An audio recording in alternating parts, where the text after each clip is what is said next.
It's 2-1. It's 2-1 in overtime. Wait, 25 minutes of extra. Wait, what? Oh, because it was 1-1, so it went into overtime. Okay.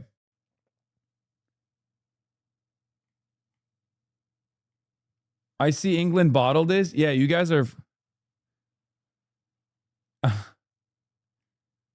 2-1.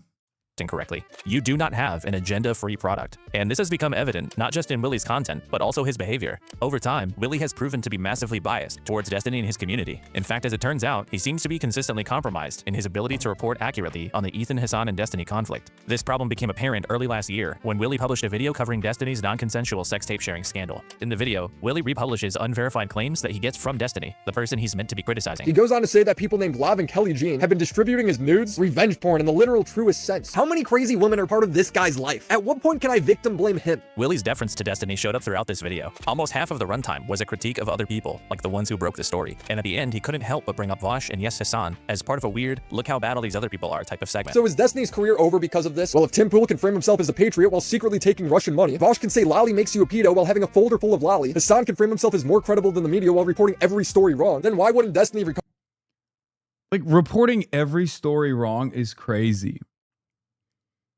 I can't believe how fucking dumb people are. They get their information from slob tubers. I have no, oh my God. Just, there's a literacy crisis, brother. So cooked.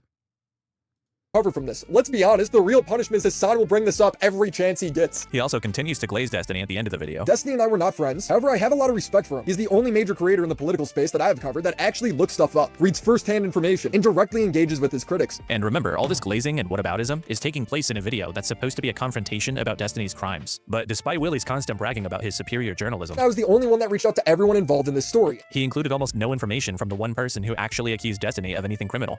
Another one of Willie's common attacks on Hasan is that he deflects from criticism. Hasan loves to push the narrative to his audience that all criticism made towards him is invalid. But listen to how Willie responds when he's confronted about his mistakes in his coverage of Destiny. I think you didn't include the part where Terry is saying that he is harassing her publicly. And all right, link me her tweet right now. That's the big thing with all the information. I don't know if there's like an archival tweet for this, but there were tweets about it, right? Wait, you can't look at more than one tweet. Like, you can't do the bare minimum. Look at more than one tweet, Willie. Yeah, I think I just didn't want to go down this fucking rabbit hole. I'm just sticking to the main story here. You know, if I go into that's a part of the main story. Yeah, there's a time where I need to cut off the video. I can't research shit forever. So why would you regurgitate his false narratives? I literally just read his statement. I didn't say if they were true or not. I don't know if they're true or not. You could have messaged me, then multiple people even could have clarified. Is the video about Kelly Jean? No, it's not about fucking Kelly Jean. You just asked for misinformation example. I gave you one, you bitch. Well, you're like nitpicking me, and I just have to draw a line at some point where it's like this criticism I don't think is valid. So Willie's perfectly fine to puff out his chest about his integrity and accuracy and research. But the second he's challenged about his process failing him, he immediately retreats to things like, all I did was read off the misinformation, or, well, I can't do research forever. Things that I'm sure he would definitely let Hasan get away with. So it wasn't a thoughtful commentary, it's him having an emotional outburst instead of engaging with why Dan is wrong, and then avoiding accountability when he gets criticized. He does this with everybody when the conversation gets slightly complex. But Willie's total lopsidedness when it comes to talking about Destiny came to a head when he had his personal information doxed by Bad Empanada. Destiny quote-tweeted someone talking about the dox to publicly condemn Bad Empanada, which prompted some people to point out Destiny's glaring hypocrisy, as he is a proud open doxer himself. When JStock retweeted one of these criticisms, it completely broke Willie Mac's brain. He immediately started attacking JStock for spreading his dox, conveniently glossing over the fact that Destiny was the one who originally retweeted it, and to like 60 times more. I don't know what happened here, because I had pulled out of this stuff, but wasn't he like, I don't know if this is a dox or not, but didn't he get married to someone who served in the IDF? Am I crazy?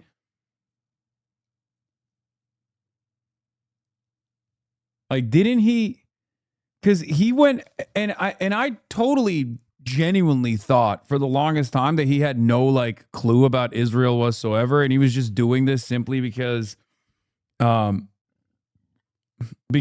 you know, his cult leader, Sex Pestiny, was like attacking me, so he was farming whatever information he can get from that subreddit, because it's the easiest way to just like slam stuff from that subreddit and receive 500k views instantly. She's Israeli, but no evidence she was in the IDF. He went on a trip to Israel in October 2025. Oh my God.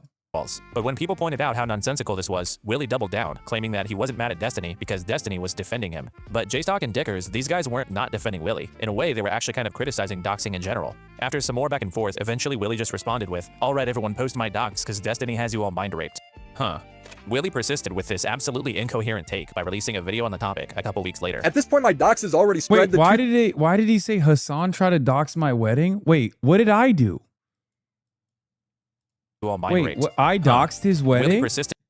Hasan and his criminal friend dox and try to ruin my wedding?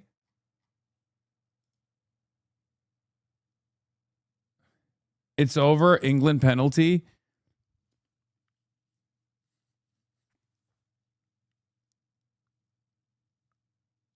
It's important you receive strays, but like, what did I do? Also, is it coming home?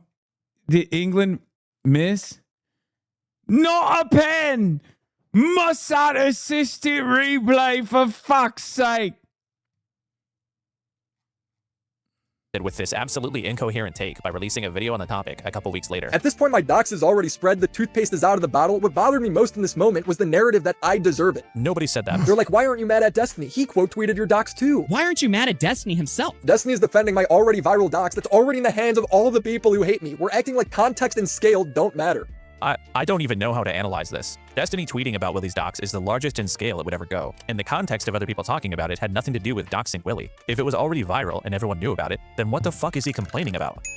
I mean it when I say this video was one of the most egregiously horrible pieces of content I've ever seen. It makes no sense, it's filled with misunderstandings of basic social concepts, and it contains completely unsubstantiated claims. In the video, he completely falsely attempts to implicate Queeman as somehow being responsible for— Wait, you're so pathetic. What the fuck is wrong with you? What the fuck is this slop, bruh? I'm pathetic? Wait, what? Why? I'm learning about all these people that have fucking made millions of dollars just lying about my name, dude. And how they're, how they've like fucked themselves over in the same timeline for some reason. the origin of his docs. The truth is, Bad Empanada did not originate my docs. He maliciously spread it everywhere, but my docs originated on a niche forum by this guy's unhinged viewers. And yes, this completely made-up narrative that Willy uncritically accepts came from, you guessed it, Destiny. Guarantee Destiny told Willy Mac that a Queeman fan doxed him, and he believed it uncritically. I might have said that. Let's see what I said exactly. So I sent him a message on July 21st. I said, no clue how active you are in these communities, how much of all this stuff. You have all of Kiwi Farms amplifying / tagging you as well and stuff like this. The Queeman / Shizuko crowd all work together with them inside Discords and stuff. Be careful, matey. Willy actually has no reason at all to believe his docs originated with Queeman or JStock's communities. No penalty! No pin for England! No fucking pin for England! Football still might be coming home!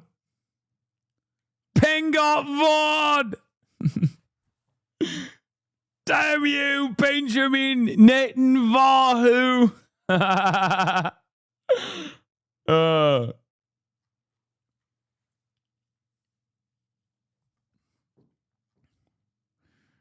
You don't know it. Come on, Haaland. His docs has been known since years before either of them even started streaming. Maybe you should talk to your buddy Tommy C about that one, Willy. Yeah, why not? I thought it'd be weird. I lost your camera. Willy's actually shown a propensity for pushing false stories about his enemies. He recently suggested on Twitter that Hasan was some kind of degenerate furry because years ago, he had commented on someone's DeviantArt profile who had favorited some furry-related images. The only problem is those images weren't favorited on that account until 10 years after Hasan's comments. Even the account that Willy was replying to deleted their original tweet, but Willy will just leave his up, and he'll ignore all the people telling him that he's wrong. But he— You realize the account Hasan commented on didn't even post the stuff, right? They only added those furry posts to their favorite 10 years later. will reply to and agree with people implying that his son rapes his dog. Once you see enough things like this, it gets pretty hard to keep giving Willy Mac the benefit of the doubt. I used to just think he was a little dishonestly biased against Hasan and in favor of Destiny and Ethan. But his constant moronic behavior eventually made me realize that the problem isn't just a bias. We're talking about a fundamental lack of critical thought. Case in point, remember the comparison between Hasan and a literal Nazi in Ethan's filings for the copyright lawsuits? Denim sort of jokingly posed with this page to promote her OnlyFans. Obviously her way of kind of making fun of the ridiculousness of the complaints, while also trying to raise money for her defense. Willy, though, just has no idea what's going on, and instead tries to make it some anti-Semitic thing about Denim posing with Hitler. And then when people try to explain to him what's happening, he, again, doubles down. Just completely missing the point. Nope. Dude, this type of behavior is so fucking annoying. It's just like every time you're just wrong, you double down. And you're like, well, it's kind of your fault that I was wrong, don't you think? No, it's not. It's actually your fault that you're wrong. No one else is. God damn, man. What the fuck's wrong with you guys? And it's like they're too stupid to recognize it, too. They're too fucking dumb to recognize that they're just wrong all the time. No idea what's going on around him. This isn't your run-of-the-mill, someone has an agenda or a bias that affects their content. The only explanation for this level of incompetence is that this guy isn't just dishonest. He's got like some type of disability. Yeah, Willie Max slow. Willie Max built a lot of his credibility on criticizing people like Hasan for misinformation, poor journalism, and irresponsibility. Meanwhile, he'll reflexively spread false narratives about other creators, kind of serious ones like revenge porn and doxing. I can't believe, why are you giving him any credibility? He did not build any credibility. Oh my God, he built credibility with people who are even dumber than he is somehow. Oh my Lord. I work with serious journalists. What are we talking about? Oh my God. This is the problem. I have my feet in both of these universes where on the one hand, I'm working with reputable investigative reporters, serious outlets. I'm dealing with political campaigns and shit like that. But also on the other hand, I'm on Twitch, right?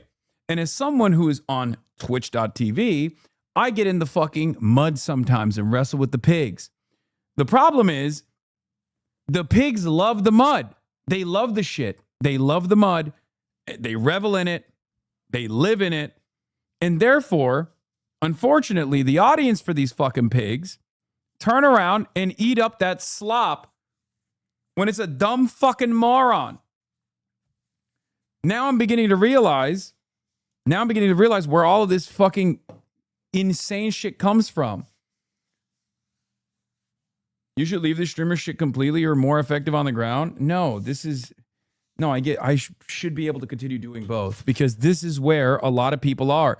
And if I wasn't here, I wouldn't have been able to get a lot of people out of this like weird fucking drama slop induced misinformation pipeline that forces them to go right wing. They don't care. They love the drama. I know, but maybe on, mere accident through that fucking drama, they end up learning a thing or two. Okay. I just see these guys as like making my job far harder than it should be.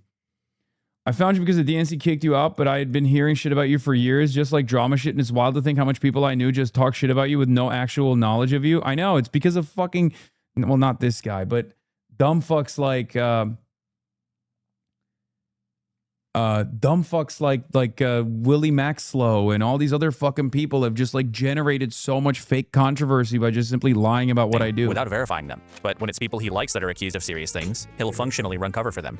But he has to do things that way, because that's been his brand for a long time now. He is the blue-collar commentary YouTuber that catches normal people up on how awesome Ethan and Destiny are, and how terrible Hasan is. And he's too gullible to question what people tell him, too stupid to understand when he's being lied to, and too compromised to think for himself. Willie's friend Nicholas DiOrio put it best. Willie's not like internet people, and he's not terminally online. He's just like some fucking guy who makes commentary videos. You see, Willie's just your everyday working man. He's just the most simple, dull, unexceptional guy you could think of. He's like the most normal guy ever, which is kind of the problem. Willie Max Show gets the literal most normal guy ever award. Yeah, I think he's just stupid. The worst thing that I've ever done is call someone fat, call someone a whore, and then said, kill yourself to a chatter. And I am one of the most punished people on the internet. And you have people... Rape Toad! Ah! Kumon had been defending you from the perspective of not being a fan at all, just honest commentary to point out the contradictions. Yeah, I think like the other side of this issue is that I don't know how much, like how well read Kilotonics is or what their political worldview is, right? The other problem is like, I know that my worldview is not exactly commonplace, especially in American society, right? Like, not only do you have to develop a different understanding of the way that you see countries, foreign countries, and the people that live in them, you have to see them as human beings. You have to obviously overcome lifelong social conditioning that told you that America has to be the world police. Like, combating American exceptionalism is no easy feat, right? So from my perspective, I mean, yeah, these guys are arguing about how it's almost like a no you situation or a buy your logic situation for many of these content creators. But like most of the things that Willie Max Slow and all these other people fucking churn out as fuck us on propaganda is also just wrong, right? It's just not right. It's just completely wrong. Like it's unsubstantiated. It is either totally from it's coming totally from a biased right-wing framework half the time, or it's just made up, right? Completely fucking made up. On the internet, calling for the death of people online and falsely calling people rapists. John Robert Robertson, also known as Tectone, is a popular 32-year-old gaming streamer with well over 1 million subscribers. He became popular through streaming the gacha game category, which is another way of saying that he teaches young people how to become addicted to gambling. Please, just one more. One more orange. I'll do one more. Okay, I'll do one more. Oh, booyah! Yes! After building a following, Tectone gradually transitioned into other genres, like Souls-like games. But present day, a lot of his content focus seems to be on effectively farming parasocial attachment from his audience. I love my chat. I love my community. I love you. Yo, chat, real quick, in y'all's opinion. Tectone recently stepped away from streaming, and for a while now he's been almost exclusively posting rant videos and trauma dumps. For Tectone, these videos are the place where he gets to write the narrative about himself. He wants to position himself in the eyes of his audience as the good guy of the internet, who stands up to all the evil people and liars online. And that's why so many people are preying on my downfall, because so many motherfuckers are gonna try to reemerge from their grave when they think that I'll leave, but I'm never gonna fucking leave. And that's why people push this bullshit so much, because I've ruined the careers of so many fucking horrible people. So now they're going at me because I had to fucking end motherfuckers who were fucking bad eggs. He also very much wants to be seen as wise and relatable, and he'll try to offer wisdom and life advice that probably goes really hard if you're like 14. A relationship is work. A marriage is work. Now, eventually, there might come a time where you say, it ain't worth the work. If the soil is barren, you will not be able to grow a crop. Really, he'll just post anything that he thinks makes him look good or sympathetic. In fact, he's recently invented a new meta for getting attention, which is doing or saying something really dumb that he knows will get him banned from Twitch, and then posting a performative video where he gets to complain about how maligned and beleaguered he is. Now, I've been banned free for another month.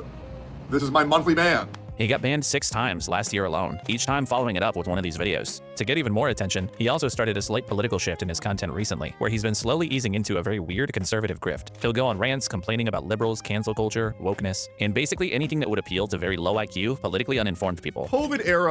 It's really funny because he openly mentioned in his court proceedings that he did this. He did the fuck Hasan pivot specifically to farm money from the dumbest people of all time. They subbed Holland. Wait, what? Is it coming home or is it going home? Is it not coming home? Holland got subbed off. Hold. Dude, Norway's pushing FIFA to ban Israel from soccer. I'm sorry to the England fans, but Norway has to win this, okay? Because Norway dropped 5 bombs on Israel, okay? And up until the IRGC, no one had dropped 5 successive bombs on Israel in the past. And it didn't stop there. They're using their influence with FIFA to draw the inconsistent standard, draw attention to the inconsistent standard between allowing Israel to continue fucking participating in FIFA where Russia is banned. If anything, if England wins tonight, that is because Israel's getting revenge.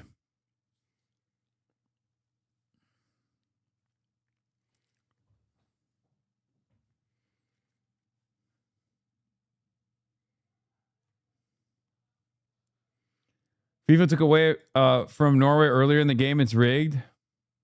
Was very much ruled by woke libtards. It is driven by this cancel culture mob, these fucking leftist liberals. I've lost a lot of friends for merely saying it is okay to be white. If white people are so bad, why the fuck do all y'all want to live in white neighborhoods? Notice the I'm spitting right now hands. But Tectone's overall dull and performative personality has carried over to his attempts at doing political content, where he makes very strange connections between political topics and himself. Like after the assassination of Charlie Kirk, when he sort of lumped himself in with people who are being targeted. From the Irna Zarutsky footage to the Charlie Kirk footage, I'm deeply unsettled. However, I'm very grateful that I am still alive. What are we doing? where we are sympathizing with fucking murderers. Guys, I have been banned for nearly 2 months total over the past. What?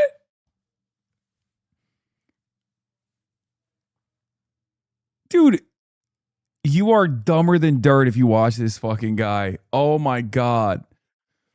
Oh my God. There isn't even a creative or entertaining way that I can call you out at this point. Like, it's just, you're so fucking stupid. Holy shit. There are so many stupid fucking people out there.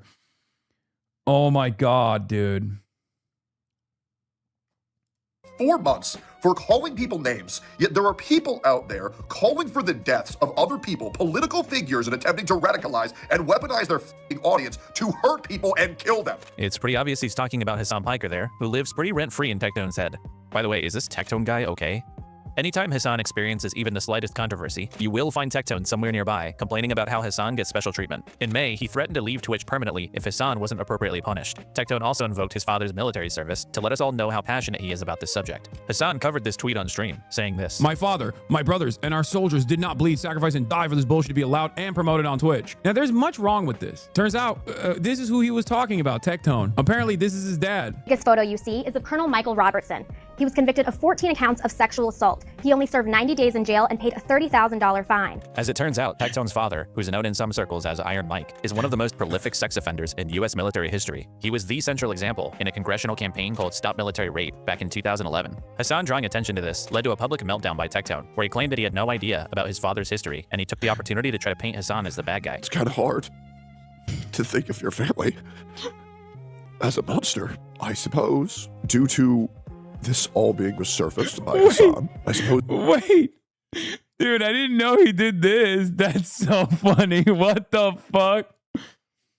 Oh, that tweet made me turn on notifications. I'm never missing this shit again. Yeah. Yeah, that's why we call him the generational rapist, dog. What do you mean? Apple don't fall too far from the tree, big dog. The apple of rape, that is. I will no longer be interacting with my... Bro, he said it's your fault that my dad's a rapist. That's crazy. God damn.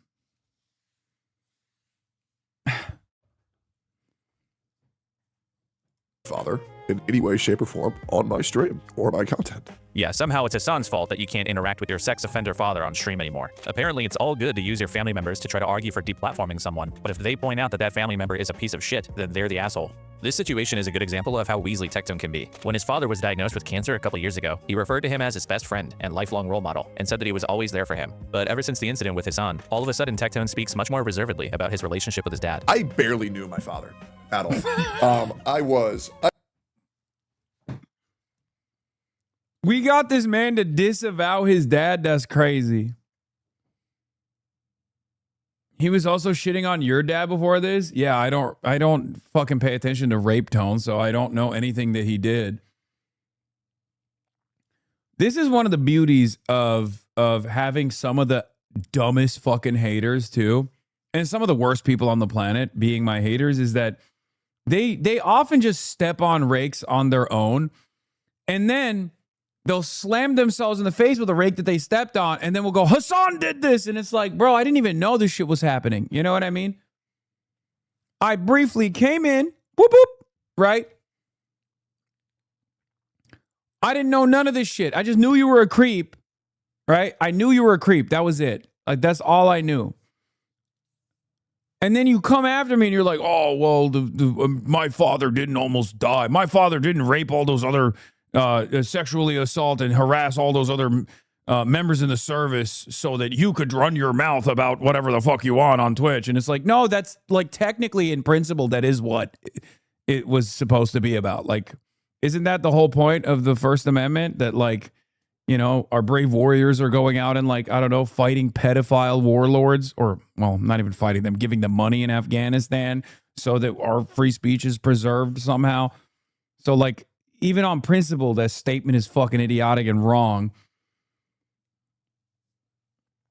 But then on top of that, you know, you're coming at me with your dad's military record, and it turns out your dad's military record ain't looking too good. I refer to my older brother as my dad until I was in 3rd grade because he would come around so little that I barely even knew who he was. I almost never spent any time with my father, ever. I never really liked my father. Okay, John. But Tectone wasn't only upset about the comments about his father. Hasan had also said this. Like, this man has, I guess, epigenetic memories of rape. He had to do it, you know? He just couldn't. He couldn't stop himself. It's just like, it's a familial obligation over here. Tectone dishonestly likes to frame this to his viewers as Hasan calling him a rapist simply for being related to his father. And to imply that I'm a rapist based on what my father has done, it's just a little bit crazy, isn't it? That would be crazy. But Hasan was obviously referring to multiple allegations of abuse from 2 of Tectone's former partners. Yeah, that's clearly what I was doing. It's crazy. People kept saying that the case against his father aren't real and it doesn't matter. Yeah, what about his case? Including at least 1 accusation of sexual assault from his ex-girlfriend Pingchu. Tectone didn't take kindly to Hasan's comments, completely distraught at the suggestion that he could ever be a rapist. And to imply that I'm a rapist after I myself have been raped twice? The incident with Hasan, as well as an existing feud with some of his orbiters, led to Tectone attempting to latch on to Ethan Klein's war against them, and he started alluding to potential defamation lawsuits against Denims and Caseytron for referring to him as a rapist. Hey, Caseytron, I will be getting in contact with Ethan Klein's lawyer on Friday. Wow. What an incredible gang of wonderful people. We got the credibly accused pedophile being like, Ethan, please let me join your lawsuit. We got Willie Max Slow, who's, I guess, like, his fault is he's just stupid, right? Then we got Rape Tone, who also wanted to get in on the fun. Man, we have Legion of Groom. Have a lot to talk about. But if your gut reaction to Tectone's allegations is to think they're just allegations, so Hasan and his orbit should be more responsible with their language. Unfortunately, we have another situation where the preferred strategy for responding to the allegations is repeatedly and continuously lying. Tectone's dishonesty is very sprawling and elaborate. He's misrepresented timelines, pitted his exes against each other, and he's constantly alluding to hidden information that will completely exonerate him, that he can't reveal yet, but it never really comes. And yeah, that's I mean, that's what Asmongold did too, right? In defense of Rape Tone. once I release what I'm going to release, and everybody sees it, and once I exonerate myself, because I'm telling you, when I get exonerated, I'm going nuclear. I'm just being straight up. I am counting the days, and if you don't apologize now, I do expect one when I prove my innocence in the months to come. If you want to get a full overview of the allegations against Tectone, there's a pair of really good videos by Shamu that are linked in the description that cover everything in detail. Shamu also lays out Tectone's pattern of lying and manipulation. As a quick example, at one yes, there's a posse named in the military after his dad, yes, for the crimes he committed. Point, Dude, it was in the congressional record. Like, it was literally in the congressional record. His then-girlfriend Pingchu became aware of abuse allegations against him that his ex-wife Freem was about to go public with. They learned about this through a mutual friend of Pink and Freem, who'd been told about a Google Doc that Freem was compiling, outlining her accusations. Tectone tries to publicly get ahead of these allegations before anyone learns about them by raiding into a Pingchu livestream, where she runs through a clearly rehearsed attempt to discredit and smear Freem as a stalker and a harasser and all kinds of other crazy shit. Pink also hints at something that Freem was planning on doing that would destroy her and Tectone's lives, but she doesn't specifically say what. She was going to do something much worse, so bad it would have ruined all of our lives. I'm not going to say what it was that she was doing, but it was so horrific it would have ruined all of our lives. But when Shamu was researching his video, he asked Tectone directly what Freem was planning on coming out with, and this is what he says. I asked him what the allegations were that Pink mentioned were going to ruin all of their lives, not letting him know I already had the court documents proving what they were. And he lied to me. He said, quote, "No allegations were going to be made against me. This was between her and another woman." Provably a lie. In the future, Pink would eventually go on to say that she was essentially manipulated into making defamatory statements against Tectone's ex-wife. This stuff is generally how Tectone operates when it comes to his allegations. He engages in tons of well poisoning, smear campaigns, and even outright blatant lies when he thinks he can get away with it. I do recommend checking out Shamu's videos in full. He was one of the first creators to put out a good video on this story, and his thesis seems to have been correct. In January, a Texas court granted Pingchu's protective order against Tectone, finding that there was reasonable grounds to believe that he had committed sexual assault, harassment, and stalking. It turns out that this court case seems to have been the reason behind Tectone's temporary break from streaming. He was so incapable of keeping himself from smearing Pink on his live stream that he might have been legally advised to just step away entirely.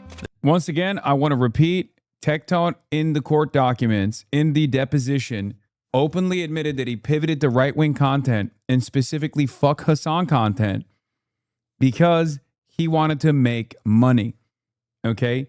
He straight up told a goddamn team of fucking lawyers that he was openly pivoting to fuck Hasan content because it was the easiest way to farm revenue. What do you say to that? When we say rent is due, this is what we mean. Yes, Iran closed the Strait again. I know. And it's not like he stopped doing it afterwards. So I guess he just knows his audience is stupid. I was going to say he thinks his audience is stupid, but I think he knows his audience is stupid, right? This is supported by the fact that after an almost 6-month-long absence, Tectone returned to streaming on February 1st, less than 2 weeks after the protective order was granted. In this stream, which was clearly supposed to be his response to the situation, Tectone continued to lie about different aspects of the case, reminded everyone that he wasn't convicted of a crime, cried about Charlie Kirk, and yes, of course, he brought up Hasan. One funny detail that came to light from the court case was Tectone essentially suggesting that his new conservative-oriented content, as well as his fixation on Hasan, weren't motivated by politics, but by trying to stay relevant and getting attention. Shocker.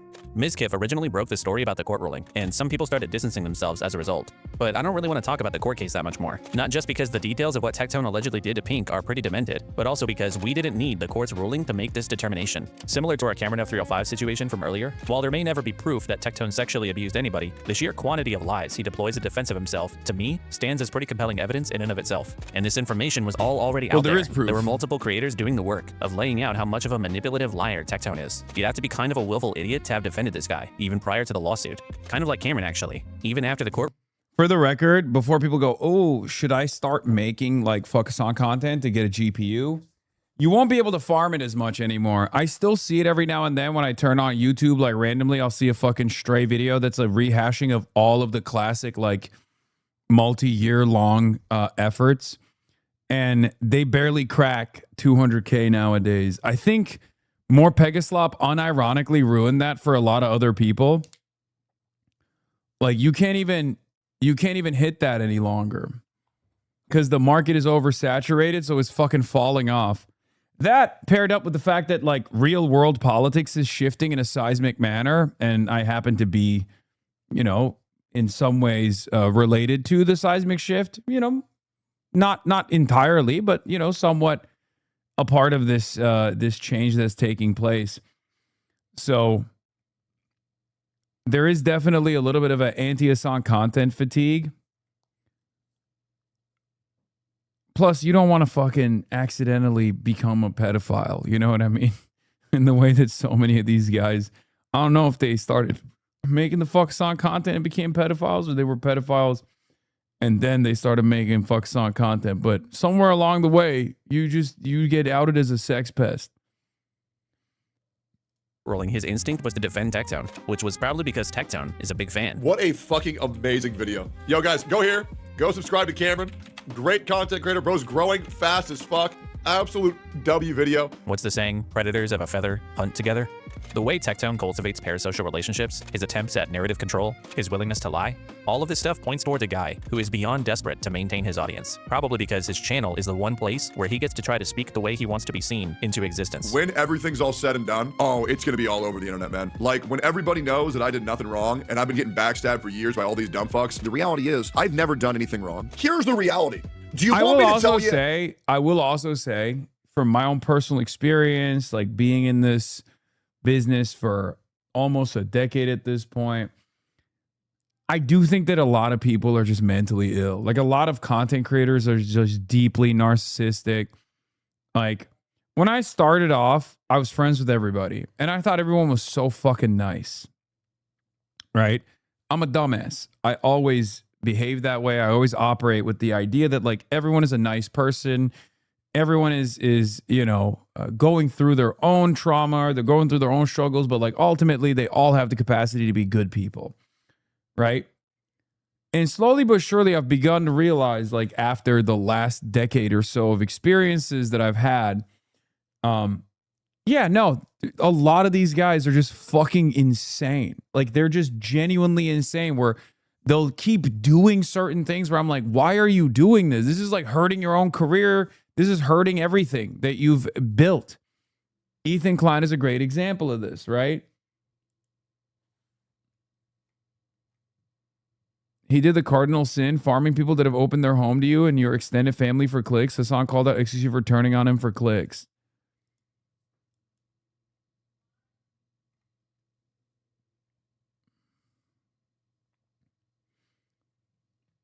It's from a long time ago. I was talking about the photo. How to know that I'm innocent of everything that I've ever been accused of, chat? You want to know why? Because I'm a good dude, and that's pretty much all there is. Techzone likes to talk a bunch of shit about people, but then he'll get into conversations with them and act small and passive. He'll say he's gonna exonerate himself, but he never actually responds to anything. He's a gambling addict, his politics content is an obvious grift, he's been caught botting his views, and he uses his platform to publicly smear women who accuse him of abuse. How do I deal with it? I love him. Don't touch me. I'm patient. No, you're fucking not. You're like the most impatient, moody fucker I've ever met. I'm patient when it comes to you. Freem, I carry our marriage, and you know that. Freem, you know that. I think we have a pretty 50-50 marriage. You're high. You're high. You're kidding. You can't trust anything this guy says. He's like not even a real person. And all I'm really saying here is Techzone is the exact type of guy where if he's one of your biggest haters, in a way, it's a little bit of a compliment. Seriously, what are the redeemable qualities here? He's unfunny, unintelligent, inauthentic, fake, and probably abusive. And he's bald and ugly. Techzone gets the let's be real, he probably did it award. I think that This is my most Israeli hater. Our more Israeli than Ethan Klein. children, okay, as a collective, our children are being exposed to shit that they should not be exposed Like literally is in Israel. Like went to Israel award after October 7. to. And yes, that includes the weird sex shit that's pushed in schools, and it's all Yeah, the vessel of Big Yahoo himself. It's, again, how the fuck do you watch a guy like this and you're like, I'm getting my commentary from this person. Like, I'm learning the world. I'm learning about the world from this person. also the unimaginable amount of random degenerate, furry, gore, porn, vor shit that you see in Roblox. And in my opinion, kids should not be exposed to shit like this. This fucking thing is Nux Taku. Nux is a 30-year-old variety streamer with over 2 million subscribers on YouTube. He's most well known for his anime-related content, his time hosting some terrible podcast. No! Holland! Holland! Score a fucking goal, Holland!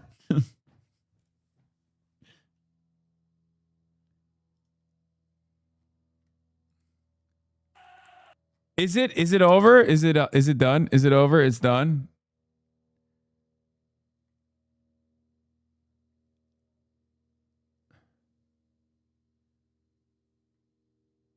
Made this song actually got mad at fucking Jeremy Corbyn for the way he pronounced Epstein as Epstein.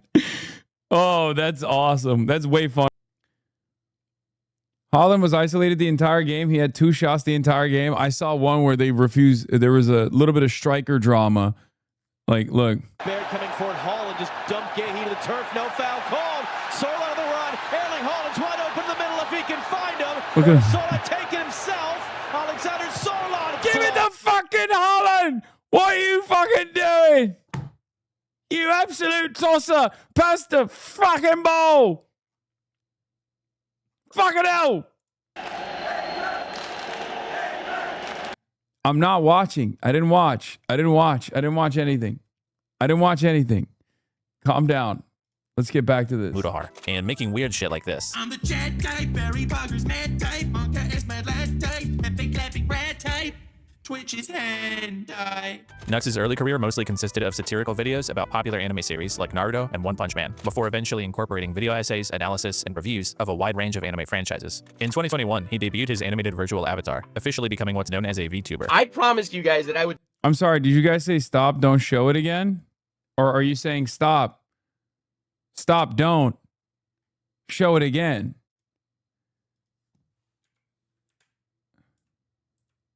His time hosting some terrible podcast with Mudahar, and making weird shit like this. I'm the chat type, Barry Bogger's mad type, Monka is my lad type, epic clapping rat type, Twitch is hentai. Nux's early career mostly consisted of...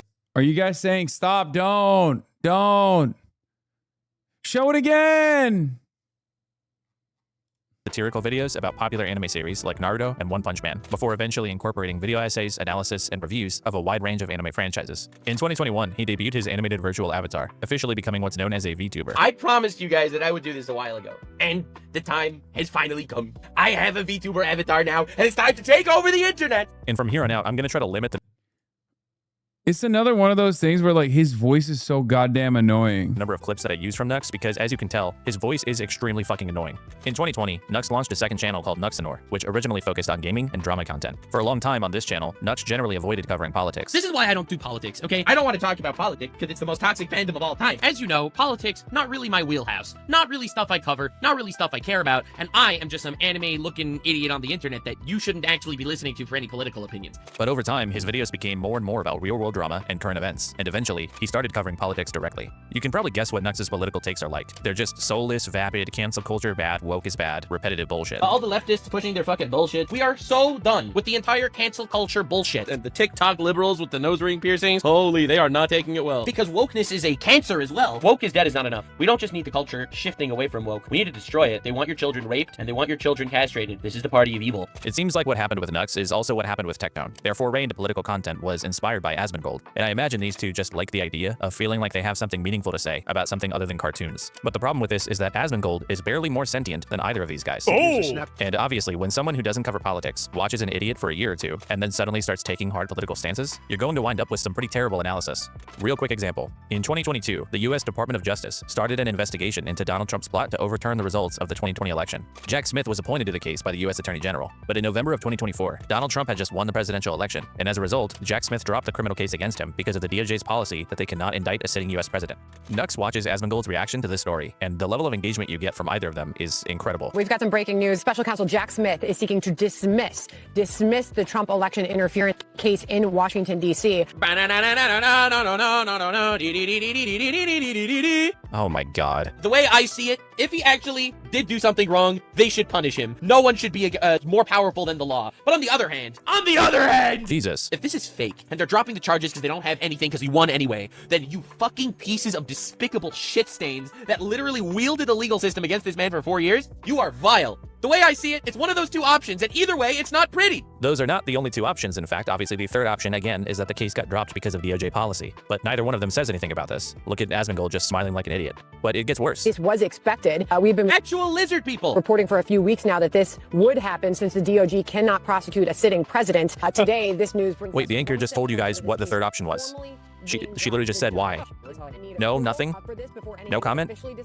We just have no comment on that. Oh my god. Oh my god is right. And this stupidity just continues. After almost 2 years of this Jack Smith saga, things seem to be ending for him. Insane. Again, insane. Completely, absolutely bonkers. 2 years of using the legal system like a weapon against this man to just give up right now. Either you thought that he did wrongdoing, in which case you should continue prosecuting him, or you literally are evil scumbags. Or the DOJ cannot prosecute a sitting president. You fucking idiot. This is what happens when you compound unintelligence. Asmongold is too dumb to understand what's going on, and Nux is learning everything from Asmongold, so there's just so little brain power involved in the end product. It's like a game of politics telephone, but you're playing with these special needs kids. I'm not cherry picking, by the way. A ton of Nux's coverage is like this. He just often has no idea what's going on. But aside from his general incompetence with covering politics, Nux has also inherited a fixation on Hasan from his buddies Asmongold and Techdown. He's one of the loudest SlopTubers, constantly calling for Hasan to be banned from Twitch. But his favorite attacks on Hasan are also some of the most dishonest ones. Like, he's a big fan of the Rick Scott talking point, for instance. To this day, Nux will repeat the verifiable lie that Hasan told his audience to kill Rick Scott. That is a lie, a bald-faced lie. Or there's this other one, where Hasan supposedly threatened a viewer's life with what appeared to be a gun. Now, Nux is being very intentional with his wording here, because he's referring to this clip, where Hasan does brandish a gun. A BB gun. So already you kind of have to be like, how much do I really care about this? But then if you watch the actual clip, you'll clearly see that Hasan is responding to a viewer who had joined his chat and started calling for him to be beat up and hanged. Broke the and bolt. not like legally tried for his crimes and hanged. He's Wait, just how? saying, we are going to do this. So then Hasan says, let's hang Hasan. Bro, my big booty, big back ass broke one of my fucking bolts on the Hermie. Okay? This past week, the arm keeps falling off, and I was like always tweaking it. I don't even know how I'm capable of breaking a fucking bolt, dude.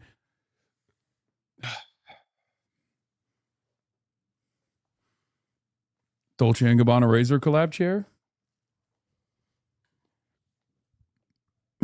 It's what you get for playing It's Coming Home. It's true. I deserve it. I fucking deserve it. I deserve it. It's coming home. It's coming. Football's coming home. God, I love that fucking song so much. It's so stupid. Yeah.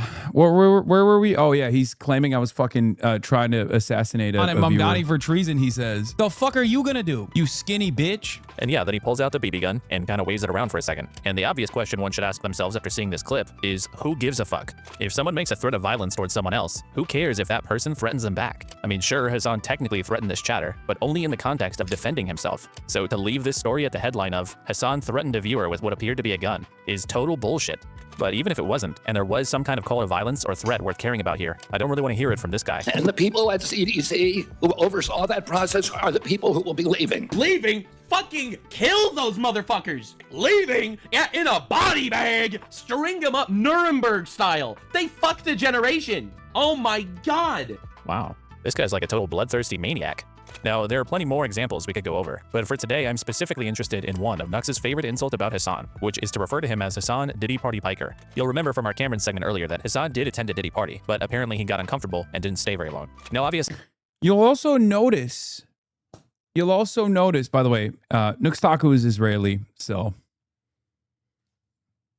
But you'll also notice a lot of these slanderous statements are always coming from the same place, which I suspect there's a Dan Stalkman piece here as well, because it always materializes from the same community.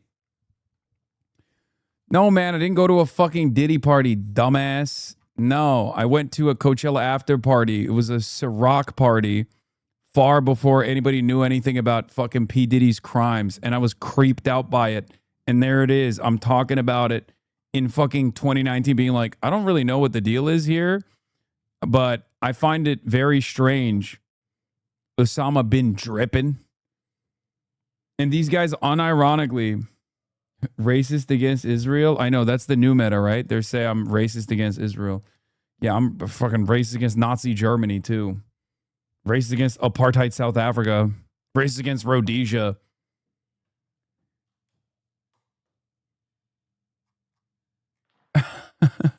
You participated in a podcast episode with Nuxtaku. I didn't forget. This is intended as banter. Don't yell at me. I am sad at Norway losing. Yeah, I'm sad too.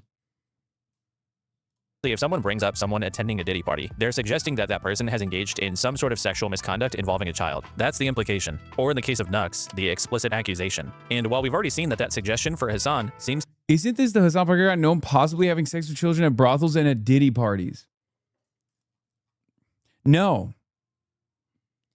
But once again, when people just repeat it over and over again, it literally doesn't matter, right? Like, that's the whole point. You just keep lying over and over again, and, you know, people hear it, and they're like, okay, this is fine. Flatly untrue. You know what's really funny about this, by the way? This Diddy stuff materialized because Dan Diddy Saltman, Sex Pestiny, Epstein's brigadier general, second in command, ironically enough, got investments from P. Diddy when he first started Tiny Chat. Dan Saltman started a website called Tiny Chat, which was under a lot of scrutiny. Okay? Which was under a lot of scrutiny by the FBI because a lot of pedophiles were using Tiny Chat to do pedophilia, to find victims. This website, this web platform that Dan Saltman started was actually started with financial investments from P. Diddy. Once again, every accusation is a confession. Once again, these motherfuckers saw that and then immediately turned around and were like, oh, Hasan, well, let's key search Diddy in Hasan Piker's entire discography, and let's find a moment where he's talked about P. Diddy. Yeah. That motherfucker has financial ties to P. Diddy, and he has the audacity to say, I'm connected to P. Diddy somehow. Taku is quite the interesting person to be making such accusations. You see, in the past, Nux has gotten into quite a bit of controversy for some of the anime-related content that he's put out. Specifically, he more or less built some of his following off of basically towing the line between YouTube-friendly content and pornography. If you take a look through Nux's library, you will see lots and lots of absolutely degenerate, filthy thumbnails, often involving drawings of very young-looking women with captions like, "My clothes," and "Bigger than I thought." Many of these thumbnails feature things like Pornhub colors and typography. Here's one with an ahegao face, a classic— I don't know if I should show this part. It was a tweet you had about Diddy too. Oh yeah, I guess I don't even know if it was a deleted tweet or not, but it was a tweet from like 2012 when P. Diddy was like a super famous guy and not like known in any way, shape, or form as a weirdo. Expression in hentai and anime porn. What? There's actually a really good video by Harmful Opinions that, among other things, lays out exactly where Nux sourced some of the artwork for his thumbnails. Oh, how adorable. What a sweet child. I've also seen her in a thumbnail of a video on Nuxtaku's Nuxanor channel. A rather unwise reverse image search on Google eventually leads you to a hentai site page. Oh God, oh God, oh God, oh God, oh God. Look away.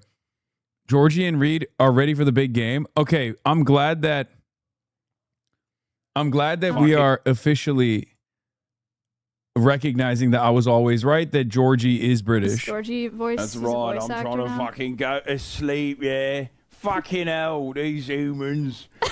They're bullying. Georgie be like, he's coming home, lad. He's coming home. We showed that fucking Viking what's what. It's no longer Danelaw, lad. It's called England. Me feeding me the worm and making me fucking wake up. I want to be burrowed. That's what he's saying. He's so chill. Is Georgie voice. That's right, I'm trying to fucking go to sleep, yeah.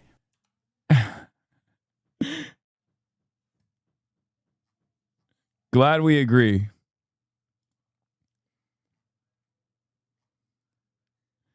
He looks like Keir Starmer. Yeah. Oh, you mean the most handsome man in number 10 Downing Street? Georgie defeated Haaland. Georgie fucking scored some fucking goals.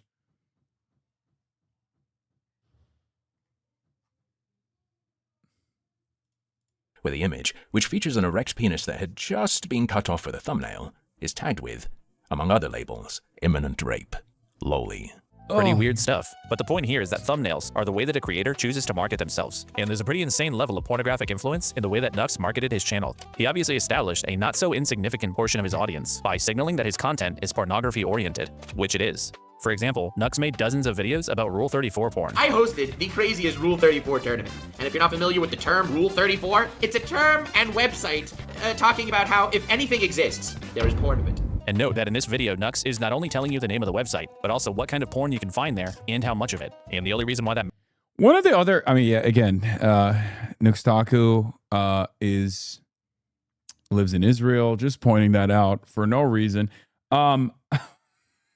Chose to voluntarily go to Israel to live there. But one other part of this story is that like a lot of my haters are unbelievably fucking Rizless. Okay.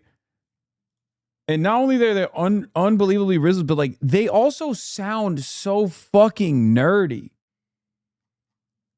Like they're always like, man, I hate this Hasan guy. Like more Pegaslop. When I first encountered a video from Martin from Slushy News was saying, maybe I'll see Hasan in a brothel last week. Call him out for being weird. Okay, I'll call him out. These guys are like, they're so... They sound like such fucking dweebs. Except for Charles R. Downs. matters is because Nux explicitly categorizes these videos as being fine for children aged 13 and up. Keep this in mind because there's going to be a pattern. He also would routinely do these fan submission contests, and credit to YouTuber Nicandros for pointing this out. So Nux would announce these contests where he would review entries from fans and declare a winner. Among the list of acceptable submissions is explicitly NSFW content. So naturally, Nux hosts this contest with other creators for some reason, and you can probably guess what many of the submissions consisted of. Your name's man. What is that? I mean, it's a What is this? It's a Yay. I love the censoring. Later on, he chooses to play another moderately censored, very weird, extended porn segment. Just watching porn on YouTube, you know, real normal shit. I'll show Oompy. Yeah. Oompy, you'll like Yeah, I've never seen I this. won't say anything. I mean, Oh that yeah, was this is Mousie's There favorite it part. is. There's Mousie's part. Everybody's household, you can buy a milk girl cow. Explain the plot, Mousy. What's happening here exactly? You're living in a society where you could purchase a cowgirl to have fresh milk at your table every day. And it just so happens that the guy's like, hey, she looks pretty fuckable. Reasonable. And drink their milk. Oh, yeah, Whoa, Jesus Christ, Jesus. Okay, moving on from that. Now, once again, these videos, according to Nux, are supposedly appropriate for children. And this kind of content was all over Nux's channel. The guy was known for being a totally degenerate gooner, like to the point that he had a reputation for being kind of preoccupied with porn. I put on some weird headset and now I'm... Did I recognize that voice actress? Hold up, who voiced this character? And have they ever voice acted in something slightly more Rule 34 than this? I don't know where I've heard this, but it's hitting me in a certain way. Now, in a lot of circumstances, this would be fine. But for one, Nux's right-wing traditionalist grift is just transparently nonsense. And two, the real issue becomes clear when you consider who exactly Nux's target audience is. Take, for instance, the fan submission contest that we just watched. Sandwiched between two porn submissions was an entry that came from what was obviously a child.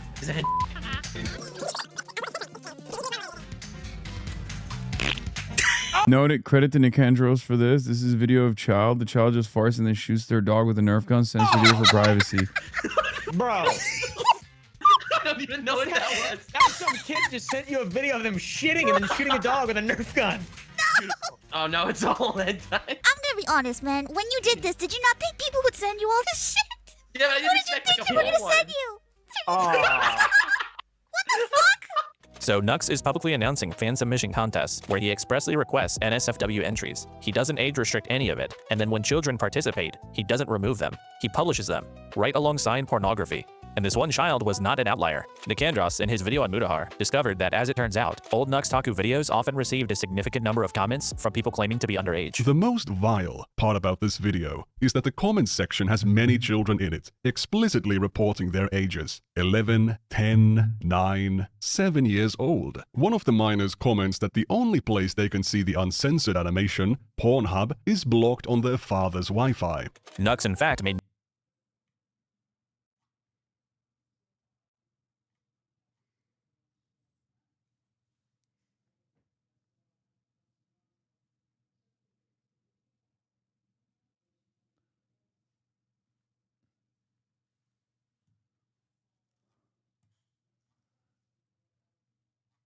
Oh my God. no effort to keep kids away from his adult-oriented content. His videos Oh are my 13+. God. His Discord server is 16+. His official subreddit is unrestricted, and you only need to be 13 to use Reddit. Kids were declaring their ages in his comments. They were participating in his contests. And all this is to say, Nux knew his audience was comprised of a significant number of viewers who were under the age of 18. But it's not just that he knew that kids were in his audience. He wanted them to be there.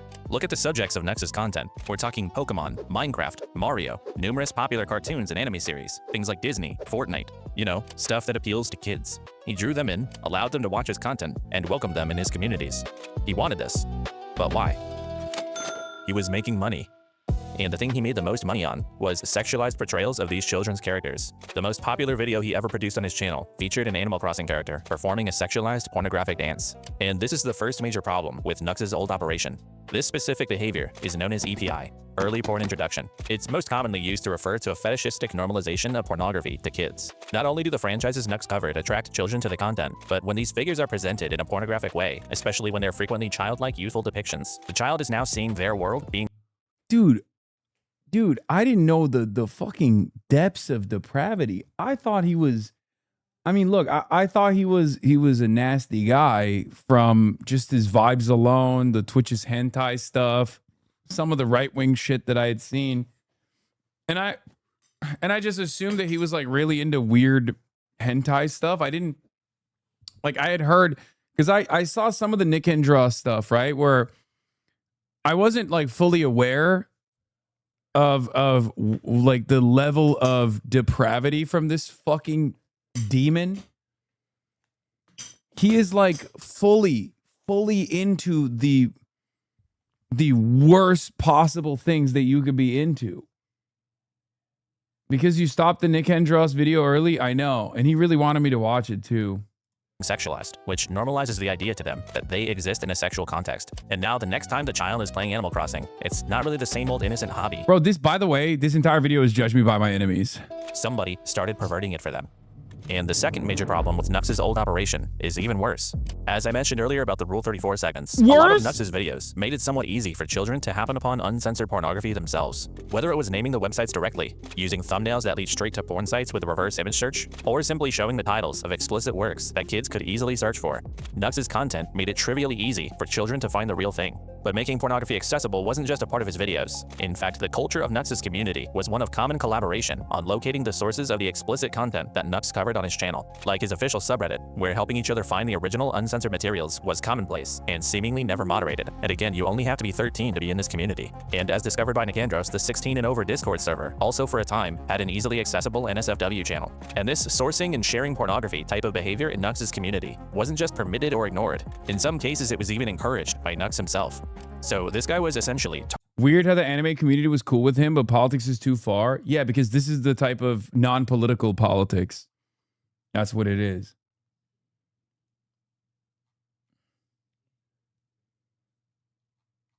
targeting and accepting children as a demographic into his audience, while simultaneously desensitizing them to pornography through his content, and then overseeing and even facilitating. Again, another dude that will fucking falsely say, they falsely call me Diddy Piker, okay? For being creeped out at an event far before we knew about Diddy's crimes, being creeped out at a Coachella after party I went to and left early. That motherfucker calls me Diddy Piker. Meanwhile, this is his hard drive, brother. Oh my God. I mean, I want to say check his hard drive, but he's in Israel. So, you know, that's, what can you say? What can you say about that, you know? Sourcing and sharing of the explicit materials he covered within his communities. Now, of course, kids can't always look up stuff on their own, and maybe you're thinking parents should have control over what their children have access to. But usually, those parents don't have to worry about YouTubers who cover youth pop culture introducing pornography into the equation. Those two pathways aren't supposed to intersect. But in case you aren't quite convinced of Nux's transgressions here, there's still one more thing. I'm going to heavily summarize here, but if you want the full story, go watch this video by Nicandros that's linked in the description. And huge credit to Nicandros for doing the research that allowed a lot of the stuff we covered today to become known in the first place. Nicandros' video does a deep dive into Nux's community, where he explains some events that took place in the Nux Taku Patreon-only Discord server. The short version is that this server had no age restrictions, and shortly after it opened, a 14-year-old child joined, publicly stating their age. They would soon request an NSFW channel, which Nux granted. The user was also promptly engaged by adult members of the server who wasted no time in grooming them. They would send them pornography, gore, violent imagery, even encourage them to drop out of school and self-harm. And this all happened right under Nux Taku's nose. Many of the interactions were in the public general channels. Nux had even interacted with the child in voice chat on multiple occasions. There were no rules to prevent this from happening. Nobody got moderated or banned from the server. Nux did nothing and put a child in harm's way. Given the full scope of his behavior, the only two— Bro, he was doing like Order of Nine Angles shit, but just for grooming. He was doing, I mean, I guess Order of Nine Angles does like pedophilia as well, but this is prison. Two options here are that Nux wanted this kind of thing to happen in his community, or that he simply didn't care as long as he was making money. I'm not sure which is worse, but in either case, it would not be wholly inaccurate to describe the totality of Nux's behavior online as him participating in and facilitating acts of grooming. But guys, don't forget about Hasan. Isn't Hasan bad? Remember the guy that went to a Diddy party?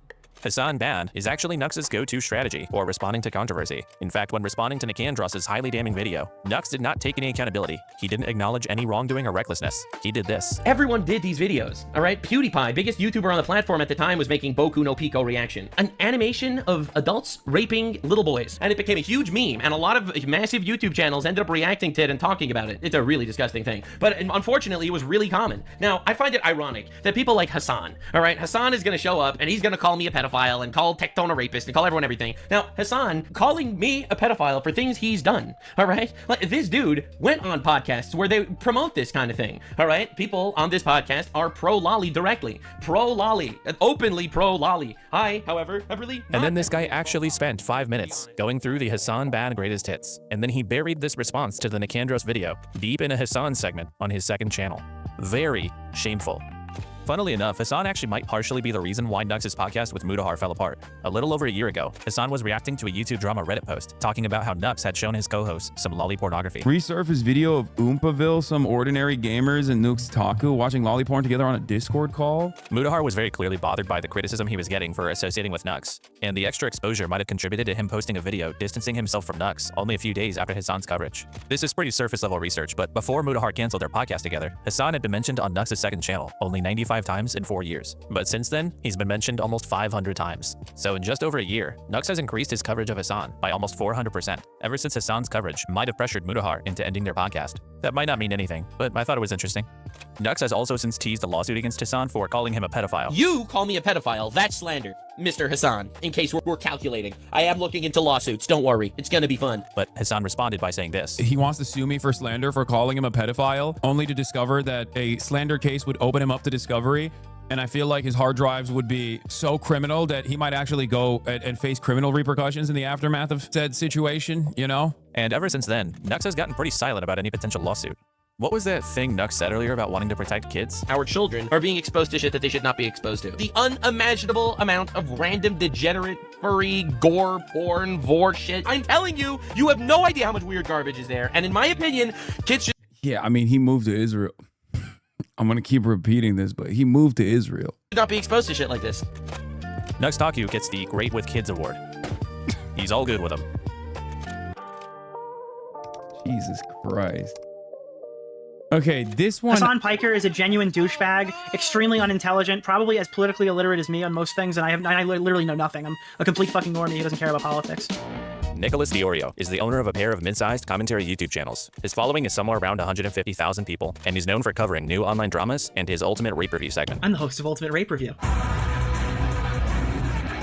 Nick has been involved in the commentary genre for almost a decade. He's been closely associated with figures like Tommy C, Turkey Tom, Willie Mac, and other longtime contributors to online drama coverage. He's not the biggest name, but he is well established, and he's seen as somebody with credibility in these circles. And part of that is because historically, Nick has always positioned himself as being somebody with principles. He was always one of the most outspoken creators about things like targeting sponsors. Attacking YouTube sponsors is generally like a negative thing to do. Attacking sponsors, doxing, like there's a handbook of things like you just can't do. I'm not a supporter of targeting anyone's revenue. I think it can damage the entire landscape. Or abusing copyright. There's also the issue regarding rapid copyright abuse on the platform that YouTube has done nothing about. Chris has been bannovating and breaking TOS through multiple false copyright strikes. YouTubers who abuse built-in support systems to silence creators who are critical. So this is one of the guys that is an op that I don't even know about, and I've only encountered like once or twice on the internet, I think. You know what's funny? You said, my guy, you have so many haters. Dog, this video doesn't even cover, like, this video doesn't even cover a fraction of my haters. You understand that, right? Like, this is, and for the record, every single hater of mine that he has talked about, every single hater of mine that he has talked about is, like, you could have an extensive, like a video that's 4 hours long on just them alone. Okay? These are the apolitical slop tubers that are melting the fucking minds of a lot of normie coworkers and like young people on the internet. So if you're wondering like where a lot of this fucking idiotic, like Hasan did this, Hasan did that conversation is coming from, it's from these guys. And every single one of these videos could be 4 hours long in and of itself. If you just talked about their rap sheet, this is the Cliff Notes version of it. And even then, some of these haters, I didn't even really know about that well. Like the Cameron guy, I don't really, you know, whoever fucking cares. I don't really know this guy at all. I don't really know this Nicholas Diorio guy at all. Like, I just know that he does a thing called Rape Review, right? So this is the tip of the iceberg. You have so many more. Like Kilotonics could do another video that's like another 4-hour long video just on Destiny alone.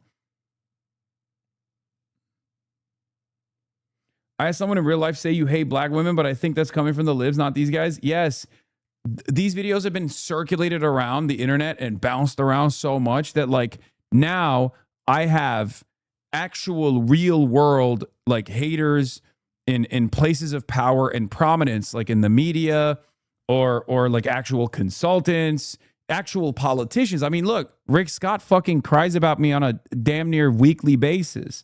I have ops in Congress. So for that reason, I've been banned from England. So now all of this nonsense that's been bouncing around will reach an entirely new audience, right?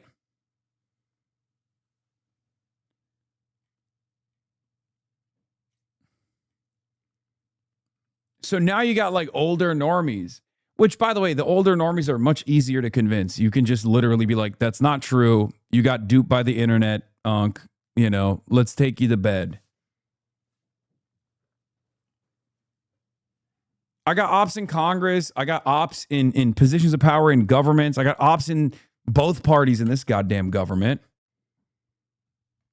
You know what I mean? So it is what it is. Rappaport is one, but I honestly think he's going to stroke out soon with all the screaming and turning red. Yeah.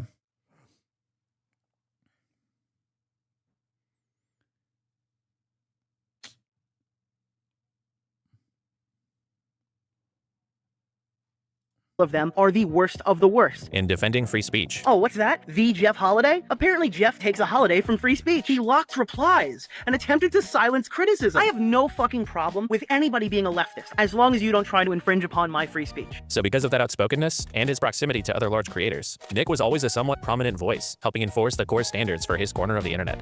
However, recently, Nicholas has pivoted to covering almost exclusively Ethan Klein and his enemies, or to put it more specifically, sucking Ethan Klein's balls for 25 hours a week. What I think Ethan should do is he should use the GoFundMe money from the lawsuits to buy all of these things. I think he should take all that money and then buy Anissa's house. If everybody can see that what Ethan is doing is so fucked up, then why are you guys getting so much hate? Ladies and gentlemen, Ethan Klein has confirmed that his motion to subpoena Reddit and Discord was granted. Ooh. His relentless positive coverage eventually got him noticed by the Kleins themselves. I love Nicholas DiOrio. I'll say it. I've been watching your content. I think you're a very funny guy. And I feel like your coverage has been really good on topics that I end up watching. Like you're good with research. He's seen consistent growth in subscribers, likely from H3 viewers, ever since he shifted his focus. And as a result, Nick has been cemented as Ethan Klein's number. Yeah, the problem with the origin of your clips is that the community that spread it know their favorite content creator is irrelevant and the reputation is dirt. So you attacking them back is pointless. Also, yeah, that's another issue. I can't like what am I supposed to do? Be like, oh, that came from a sex pest cult that's led by a guy who's currently in an active court case for distributing revenge porn. Most people are going to look at you and be like, I don't care. Like, address the clip, So, but yeah, I'm gonna skip Nicholas DiOrio. Let's look at the dishonorable mentions. I don't even care about him enough to like actually cover that part. I want to see the dishonorable mentions and the finale. Ethan, do you not correspond with Destiny's podcast co-host Dan Saltman? I've talked to Dan Saltman, but also I don't think that that's Destiny, is it? Like, dude, I'm pretty sure I'm not making this up right now. All right, let's finish this segment. I'm keeping Dan Saltman waiting because Dan's coming on soon. Which, by the way, I guess I should just go ahead and say it. Me and Dan Saltman are gonna have a YouTube exclusive stream pretty soon. I've actually been getting calls and invited to tons of streams of all sorts of streamers. I just did one with Tectone and Dan Saltman the other day. This post was going mega viral on their subreddit. It says Dan Saltman's minions, Ethan's bestie. I love how they're so desperate to connect the dots on shit. It's so stupid. Dog, it's right there. It's literally right there. How can his fucking fan base be so goddamn stupid? That actually blows my mind. Like, you can't be that dumb, can you? I mean, he's sponsoring the fucking show. The sponsorship is right there. Wow. It's an ad. It's an ad right there. Either the ad doesn't work, either the fucking ad doesn't work because no one is aware of it, or you're the dumbest person on the planet. are mass reporting Hasan to the FBI for the crime. At the gooey, sticky center of this large-scale... I just say your haters remove context, explain the truth, and then tack on that Sex Pests Online hate you and work to spread your lies. Great. Keep up the good work. misinformation campaign against Hasan is a weird middle-aged dude by the name of Dan Saltman.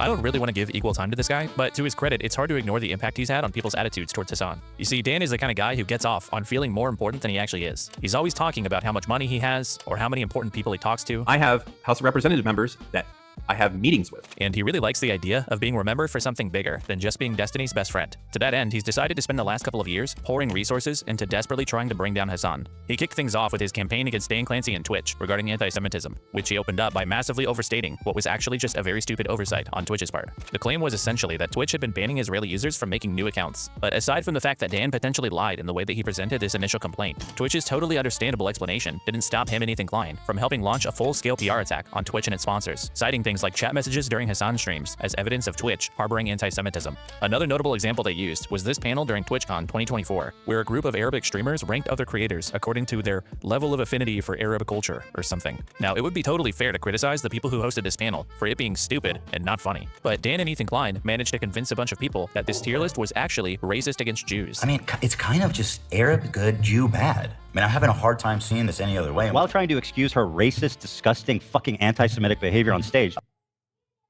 Okay, the Dan Stalkman stuff is obviously super crazy in and of itself. He's just been stalking my ass for 3 years now.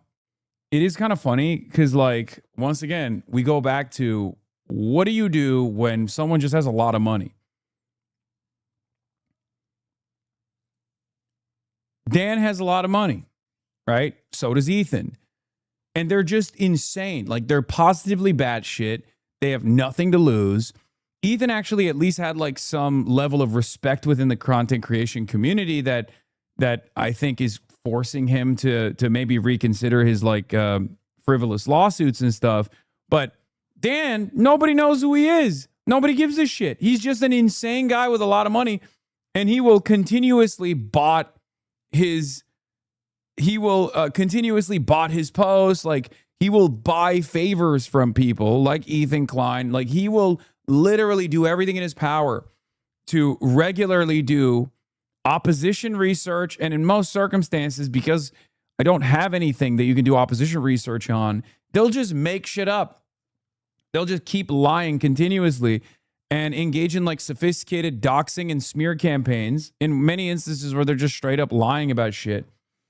And yeah, I don't know. I don't know what to do about it because he's an utterly irrelevant person who has openly admitted that he wants to slander me. Like, his life's mission is to just like openly and actively slander me too. Of putting Jews on the bottom and Arabs on the top of their tier list. And this narrative somehow got sold pretty well, despite the top tiers consisting of mainly non-Arabs and the bottom tiers consisting of mainly non-Jews. In fact, as far as I could tell, Ethan is the only Jewish person at the bottom of this list. This panel was made for the Arabs podcast, which is about Arab identity and culture, and features a Jewish host. Ethan and Dan tried making the argument that because Sabra is an Israeli brand, that this panel was ranking people from Arab to Jew and was therefore racist. But Sabra is also just the most basic mass-market hummus you can buy anywhere. Hummus is a core Arab dish. To Arabs who take pride in their culture, love Sabra just represents cultural disconnection, not Israel or Jewishness. The panel wasn't even saying it's better to be Arab or anything. Was this idea for a panel maybe controversial? No, not really. I have a hard time getting on board with being genuinely upset about this, but the nonsensical outrage about it worked, particularly for liars. Twitch.tv allowed them to do an Arab to Jew tier list. Twitch needs to take responsibility that they had a fucking racial tier list. The tier list goes from Arab to Jew, and they use like hummus as a stand-in for Jew. The noise that Ethan and Dan generated about this panel led to the ADL stepping in and pressuring Twitch to take action, and Frogan and a few others that participated got 30-day bans as a result. Which was double the length that Asmongold received for saying Palestinians are an inferior culture that deserve to be genocided while the genocide was ongoing. Asmongold received 14 days for that. A lot of people were very offended by it. A lot of people were very mad he got banned at all. Most people celebrated that he was going to become a better person after this. Oh my God, this fucking nasty little pervert, this nasty little racist ended up cleaning his house, shit like that. Okay. Everyone celebrated it. Meanwhile, everyone celebrated this ban.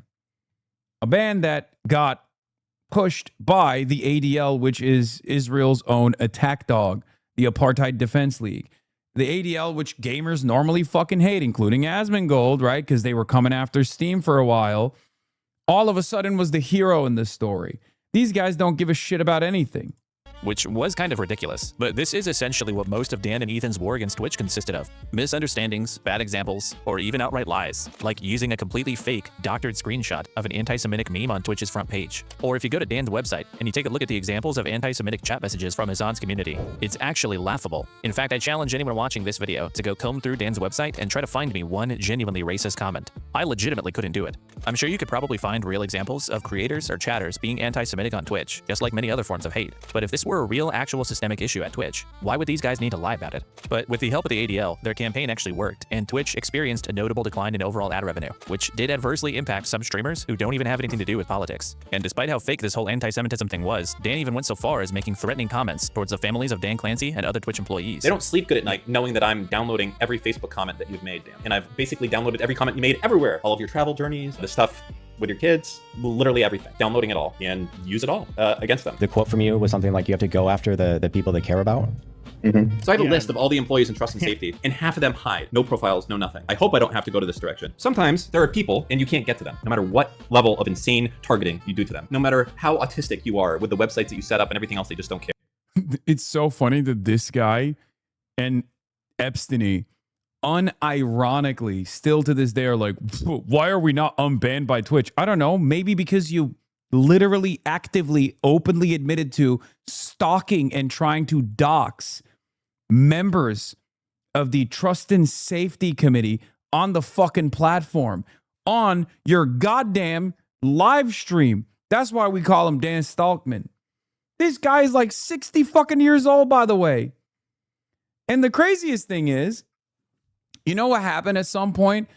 I don't want to get into it too much, but like, he has a fucking wife and children too. So people obviously, not from my community, mind you, I've never brought this shit up, but people started fucking doing the same thing to him. All of a sudden, his attitude changed dramatically. I don't think that's an appropriate thing to do, by the way, but I am finding a little bit of irony in the way that he was making random people feel terrified. Random people that work at a company that he just doesn't like. Okay? Like, you're a fucking content creator. And for the record, before people go, oh, you just brought it up. You just brought it up. Dude, 56-month subscriber, eat this fucking ban. This guy literally fucking had a doxing server for my entire family. Okay? This guy literally operates a doxing server for my entire family. He is a serial and notorious doxer.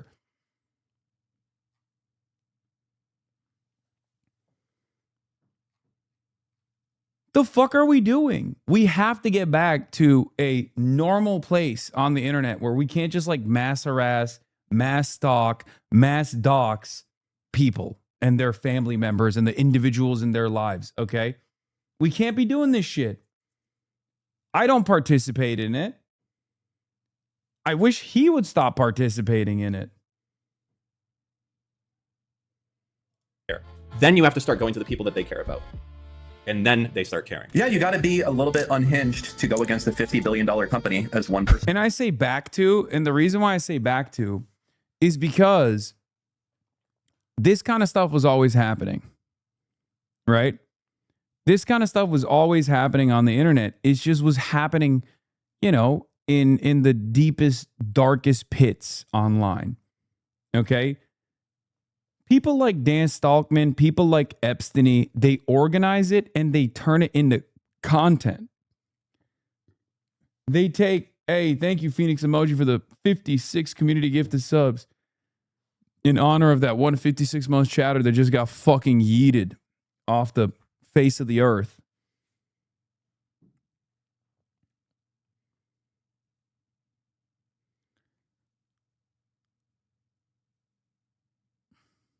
Anyway.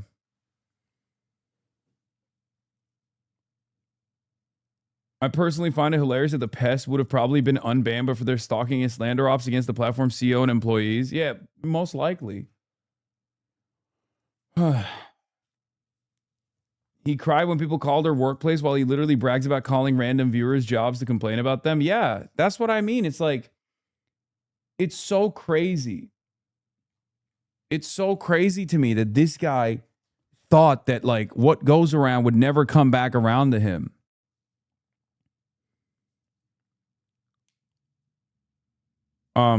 Wait, I missed it. Why did they get yeeted? I was literally talking about, yeah, no, here, this is the fucking Discord server that they have with like openly being like, what's his dad do? Whatever, all this shit.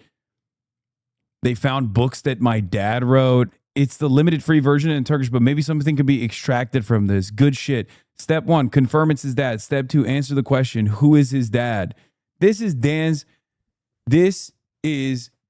Stalkman's stalking server that he created specifically for my fucking family, dude.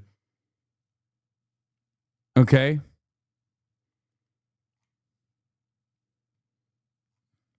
They're probably watching this shit right now.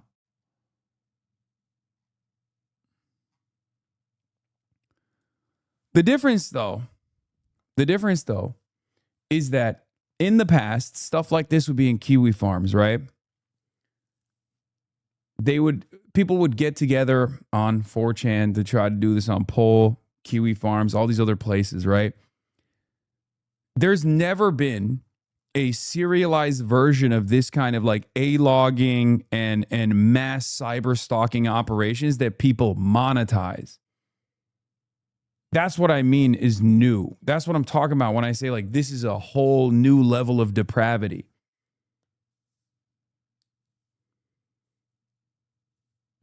Yeah. They took over a subreddit, LSF, if you recall. They got bots on Twitter. They brigade fucking subreddits all the goddamn time. It's crazy.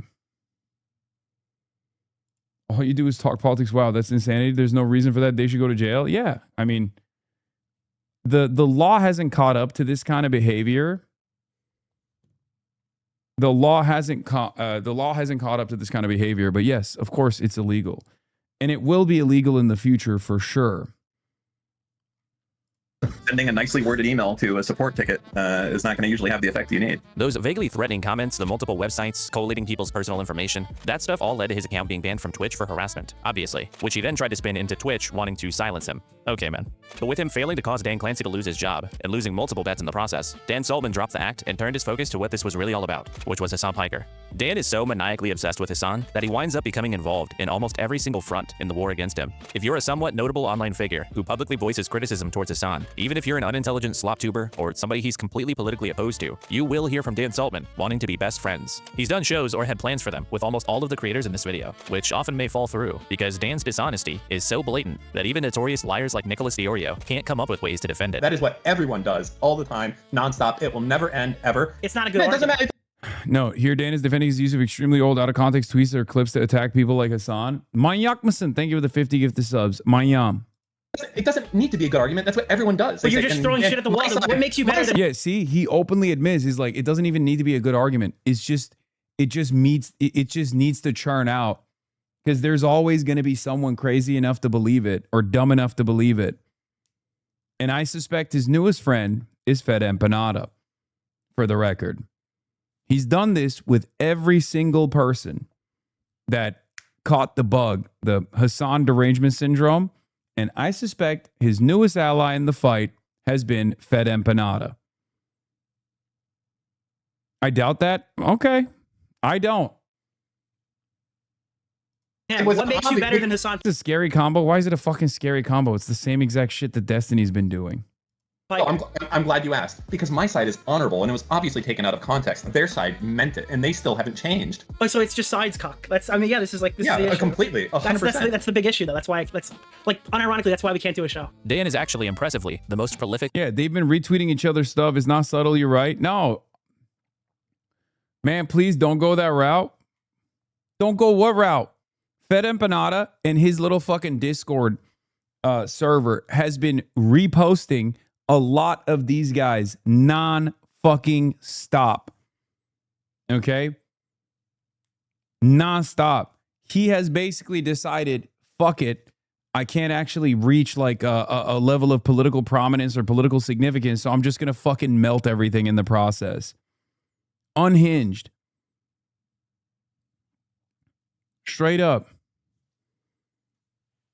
Do you get off on attacking people to your left? No, this is the reason. Are you fucking stupid? Do you get off on attacking people to your left? This is why. Because many of you hear someone say the right words, hear someone say an established legitimacy in a certain fucking perspective, and you think that there's valid critiques to my left. I have people to my left that critique me in a very valid manner. Okay? If you're reposting the ultra Zionists that have gone to Israel, okay, if you're reposting them and their fan base against other anti-Zionists that you think are insufficient in their criticisms of Israel, you are worse than the anti-Zionists. You have become a loyal soldier. You have become a servant. And also, I don't think Bad Empanada's to my left anyway. I think he's just like a super, super unserious. Your whole chat is saying he's not to your left. Look what you've done. What have I done? Have I disparaged someone who has disparaged himself with his clown-ass behavior over the course of the last year and a half?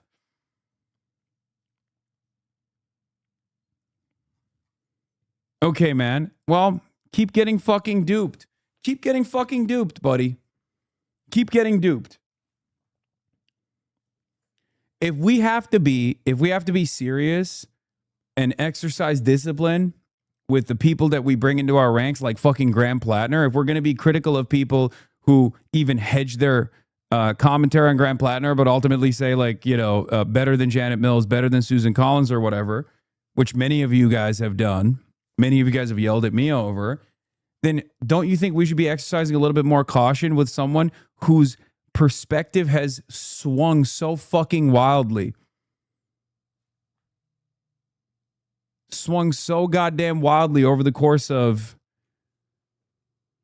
I don't think they streamed together. I think this is just I don't think they streamed together. I think Destiny was just watching his video or something. The reason why I'm saying that is because I have noticed, aside from his like takes on how, American labor union organizing is all for the labor aristocracy, all this shit, but we don't need to attack him so much. Yeah, he spread the fucking lie that I went to the wrong hotel in Cuba. He literally just straight up lied about that. I did not stay in the wrong hotel in Cuba. He shit all over Progressive International. He shit all over anyone else that tries to do anything constantly. At some point, you have to realize he's just a fucking narcissist. Okay? He's just a goddamn narcissist who reposts ultra-Zionist sex pests. Sorry. Like, yeah, he's always been crazy. He's always been crazy. That's fine. I've openly mentioned this even back when he was behaving in a crazy manner against some of the worst defenders of Israel on the internet. You have to always ask yourself, is this productive? Is what I'm doing productive? Is this community I'm a part of productive? The moment that it stops being productive is the moment where your entire output is just simply criticizing other people for not being sufficiently anti-Israel.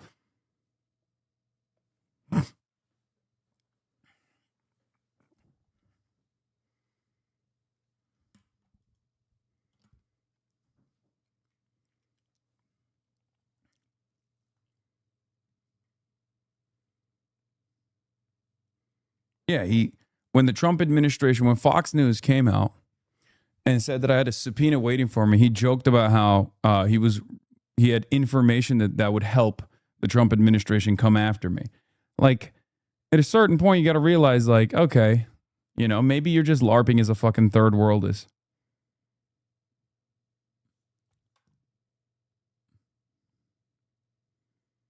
Yeah. Notice all their stands exclusively tweet about you. Literally nothing else. Just clip most disingenuously to frame you as a pro-Israel DNC stooge. Yeah. especially in a target-rich environment. He also said he thinks a left-wing Charlie Kirk will happen soon.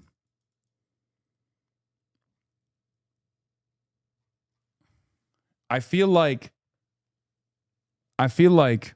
in a target-rich environment where there are so many horrible right-wing content creators, if you're spending all of your output, all of your time, all your effort disparaging people that are marginally to your right, if you think that that's the case, simply because they have different methods.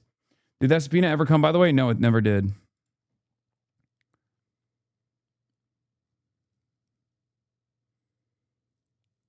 Then you're a saboteur.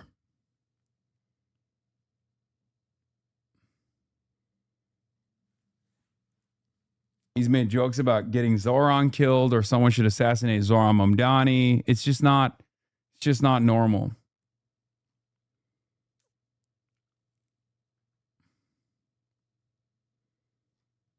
Liar in this whole video, not just because of how often he lies, but also because he just openly admits that he lies. This is the game. Like, you can't change it as much as you may want to change it. I might want this to be, we have an objective debate and we look at it and, everyone comes away and it's like, okay, well, that would be the world I want to go to, but that's not the world that we're in. We're in a world of all that matters is the end result of the general public having an optics on something. I said that Hasan Piker visited a brothel that was later raided for suspected sex trafficking. Actually, Hasan wasn't there. Yeah, that matters. Yeah, that matters. And misleading. That matters. Yes, you are misleading. Yes, Dan. Yes, Dan. That is the game. 100%. Do you not think that that's what people do on Twitter all day, every day? Yeah, but you're the guy on Twitter. That's the game. I'm not playing the game. I'm trying to get the truth. I'm sorry. Like, I'm not here to play your game.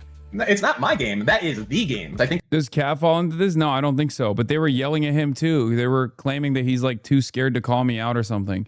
Again, they said that about Chris Kunzler. They said that about Cav. They said that about people that I've known for far longer than Bad Empanada as well. People who I actually respect. And it's really fucking insane. It's genuinely insane.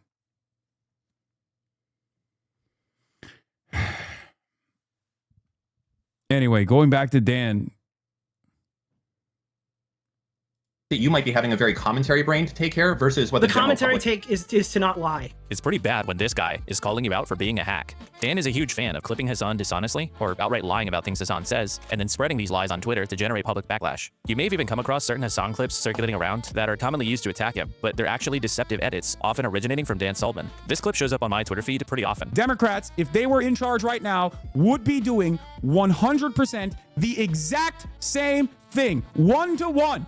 Make no fucking mistake. Anyone who tries to tell you that Kamala Harris will be different is a fucking delusional moron. Do not listen to them. People like Dan use this clip whenever the Trump administration does something disagreeable as a way of attacking Hasan's credibility. But the clip's been trimmed of any surrounding context, and it's also cropped and zoomed in so that you can't see Hasan is covering one specific current event and talking about one particular issue, which is Israel. Anyone who tries to tell you that Kamala Harris will be different is a fucking delusional moron. Do not listen to them. Why? Kamala Harris's own campaign aides have actually come out and talked about how they would be doing a better job defending Israel right now. Chuck Schumer has come out and launched his support. Chuck Schumer, a week ago, was complaining that Donald Trump was Taco Trump. He wasn't going to actually fucking strike Iran. Yeah, we get it. So you can still think Hasan is wrong about that take, but there's just absolutely no way that if you've seen that original context, that you can in good faith reply to tweets like this with that 18-second cropped edit. This is just a blatant lie, and it seems like Dan is its originator. There are probably dozens more examples of him doing this, but I don't really need to show any more, because again, Dan just openly tells us that this is what he's doing. See, this is what you guys don't get. You don't play the game. You don't play it strong enough. He has no issues clip chipping me, okay? He's fine doing it. Why the fuck would I not do it in return? So yeah, Dan's kind of insane track record might cause some issues for some of his potential partnerships. But a little bit unsurprisingly, the one person who can tolerate maintaining a steady business relationship with Dan Saltman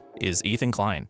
Yeah, Dan's company Redact for a long time was the lone sole sponsor for the H3 podcast. Code H3 for 15% off. Redact.dev, baby. So it just it's a dream partnership. It just makes sense. They're part of the team now, part of the gang. So. And to be honest, I kind of get the feeling that their partnership is a little closer than either of them like to let on. They both sort of downplay the extent of their relationship, like we saw earlier. Do you not correspond with Destiny's podcast co-host Dan Saltman? I talked to Dan Saltman. You know, as Ethan Klein said, I've talked to him every once in a while. It says Dan Saltman's minions, Ethan's bestie. I love how they're so desperate to connect the dots on shit. It's so stupid. Is it stupid, Ethan? Struggling to find an example of you clip shipping Dan Saltman? Yeah. For that to happen, I would have to go and watch wherever he live broadcasts, which I don't even know where he does that. It is very funny that he thinks that that's a real...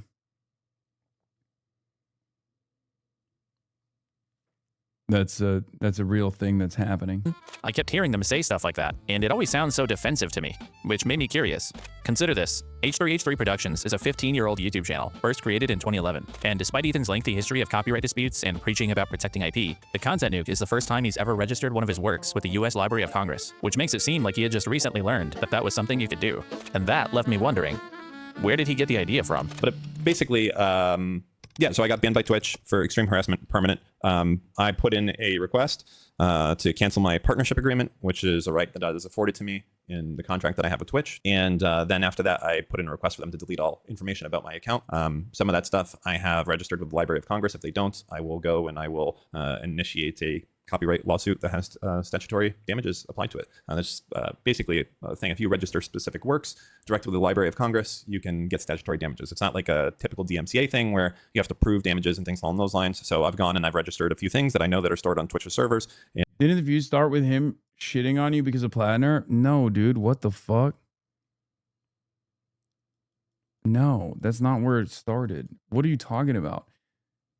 For the last, like, I would say far before then, he was constantly coming after me and claiming that I was like a Zionist, a defender of Israel, was insufficiently against Israel, was not actually a real person, a DNC operative, someone who works within the Democratic Party, Mamdani also, and the Democratic Socialists of America. These are all groups that are actually trying to... yeah, he was shitting on us for supporting Zoran and Bernie, and he never really stopped. Like, he went crazy. He thinks I work for like the fight agency, stuff like that. But it's really funny because when we had a conversation, it was cordial because I explained to him my project, right? I told him, look, I don't think you and I see the world in very different ways, or at least at the time, I didn't perceive him of seeing the world in very different ways, right? I was like, I want to hold Israel accountable for a genocide. I'm an anti-Zionist. I explained all this stuff to him, right? And I told him my methods of arriving at this change are perhaps a little bit different than yours. I'm talking about, yes, fed empanada, okay? I said that the ways that I'm trying to get here is by fomenting class consciousness by way of the electoralist route to gain legitimacy as fast as possible for a massive platform, and also potentially create a little bit of power for like-minded people. Now, I explained all this to him in that Noah Samson live stream that we were on, and he agreed with me. The entire time, he agreed with me. Like, he did not have like significant critiques. He wasn't as crazy as he normally is. And somewhere along the way, I think like he realized after, going after a lot of my haters and saying like, oh, this fuck Hasan stuff is like really, it makes a lot of money for people. And it's like really dumb reactionary slop content. I guess something tweaked in his brain where he was like, well, I could do that. Okay. Bad Empanada just wants to be a Molotov thrower and nothing else. No, but here's the thing. He doesn't want to do that either, because all he's doing is make YouTube videos and post unhinged rants on Twitter. So he's actually not doing anything. All he's doing is, in many respects, all he's doing is what I'm doing, but less somehow. And that's precisely the reason why when you ask his audience, like, what have you done materially in the direction of anti-Zionism, they usually don't have a response to it. Well, they'll say, well, I'm not defending the Democrats. And then you go, okay, I'm not asking you what you're not doing. I'm asking you what you have done, right? I'm not asking you what you are what you're not doing. I'm asking you what you have done personally. And they have no answer. They have no answer at all. Yeah, he went to Cuba. Yeah, and so did I. And when he went to Cuba, he literally used that to gain leverage over criticisms that he launched towards Progressive International, myself, aggressively lied about my lied about my circumstances in Cuba. That's what's so fucking crazy. Yeah, he attacked me for going to Cuba, said it was fake and phony, unlike him, who he was doing it in a much more real way. Right?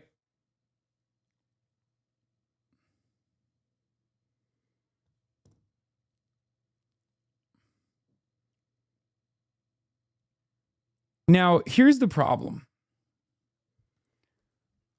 There's strength in numbers, right? Like he could have just easily not criticized Progressive International or tell people not to donate to that at all. You know what I mean? And instead actually worked alongside this organization to have more impact, have more positive impact rather, right? But he didn't do that. He chose not to do that. He chose to shit on it and then, you know, have his own impact personally. And it was far less. His impact was far less overall. And dare I say even maybe somewhat negative. So it's tough to see it as anything but a fucking wrecker. A guy who just chirps. And it's fine if he's like at least chirping and trying to de-radicalize reactionaries. But if his goal is to, but if your goal is to simply try to throw a fucking Molotov cocktail in any kind of left organizing in this goddamn country from afar, and rarely ever talk about, you know, situations unfolding in your backyard, like the owner of Palantir, the founder of Palantir moving to Argentina, shit like that. Perhaps he has done some stuff. I haven't seen it. All I see from his output is just drama slop. At a certain point, you got to be like, what are we doing? You just kind of come across like a guy who is living in Argentina and making America money in Argentina because you have a YouTube channel and I assume a Patreon as well, and you make a shit ton of money. Sometimes you even flex about how much money you make. Thiel isn't the founder. This is basic knowledge. My mistake. How is this not boring for you? No way is this what your nature wants you to do. React YouTube documentaries about subhumans who hate you. You do analyze clavicular kissing clips. So now I don't know what you wouldn't do. Yeah, sometimes I like to have fun. It's Saturday. Am I allowed to have fun on Saturday? This is fun for me.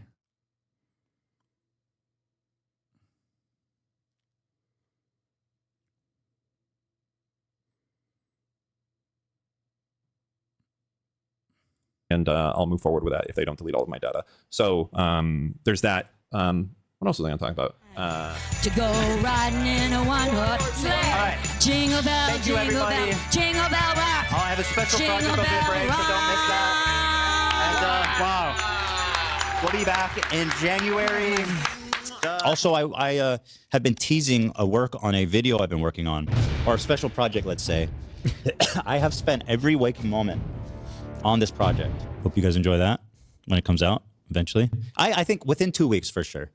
Within 2 weeks. Well, I'm happy to tell you guys now. I, Ethan Klein, have registered Hasan Piker Content Nuke with the United States Library of Congress. Some of you guys out there sweating? And then Dan posts this Discord message right after Ethan's video announcing the lawsuits was posted. And look, none of this is proof of anything. But why does this matter? Well, because if what I'm suggesting is true, and Dan and Ethan have been in somewhat close communication since November of 2024, it would actually create quite a few problems for Ethan. Number 1. It supports the idea that Ethan was originally trying to target Hasan with his copyright plan. This is something that Ethan denies, but if he had come up with the plan with the help of Hasan's number 1 hater, who do you think it was originally intended for? And if people knew that was the original plan, it kind of makes Ethan look bad. Not only would it build a stronger perception that he's abusing copyright law because he switched his target after the original plan failed, but also his original plan failed. Ethan had been begging Hasan to watch his video, but a month had passed and he was still unable to get him to do so. So then look at what Ethan registered last February. I'll never forgive Hasan Piker for this. To me, it just seems obvious that Hasan was the intended target of the copyright plan. And obviously Ethan wouldn't want everyone to know that that's what he was trying to do because, you know, he lost. Number 2, Ethan. Wait, what? He registered I will never forgive Hasan Piker for this?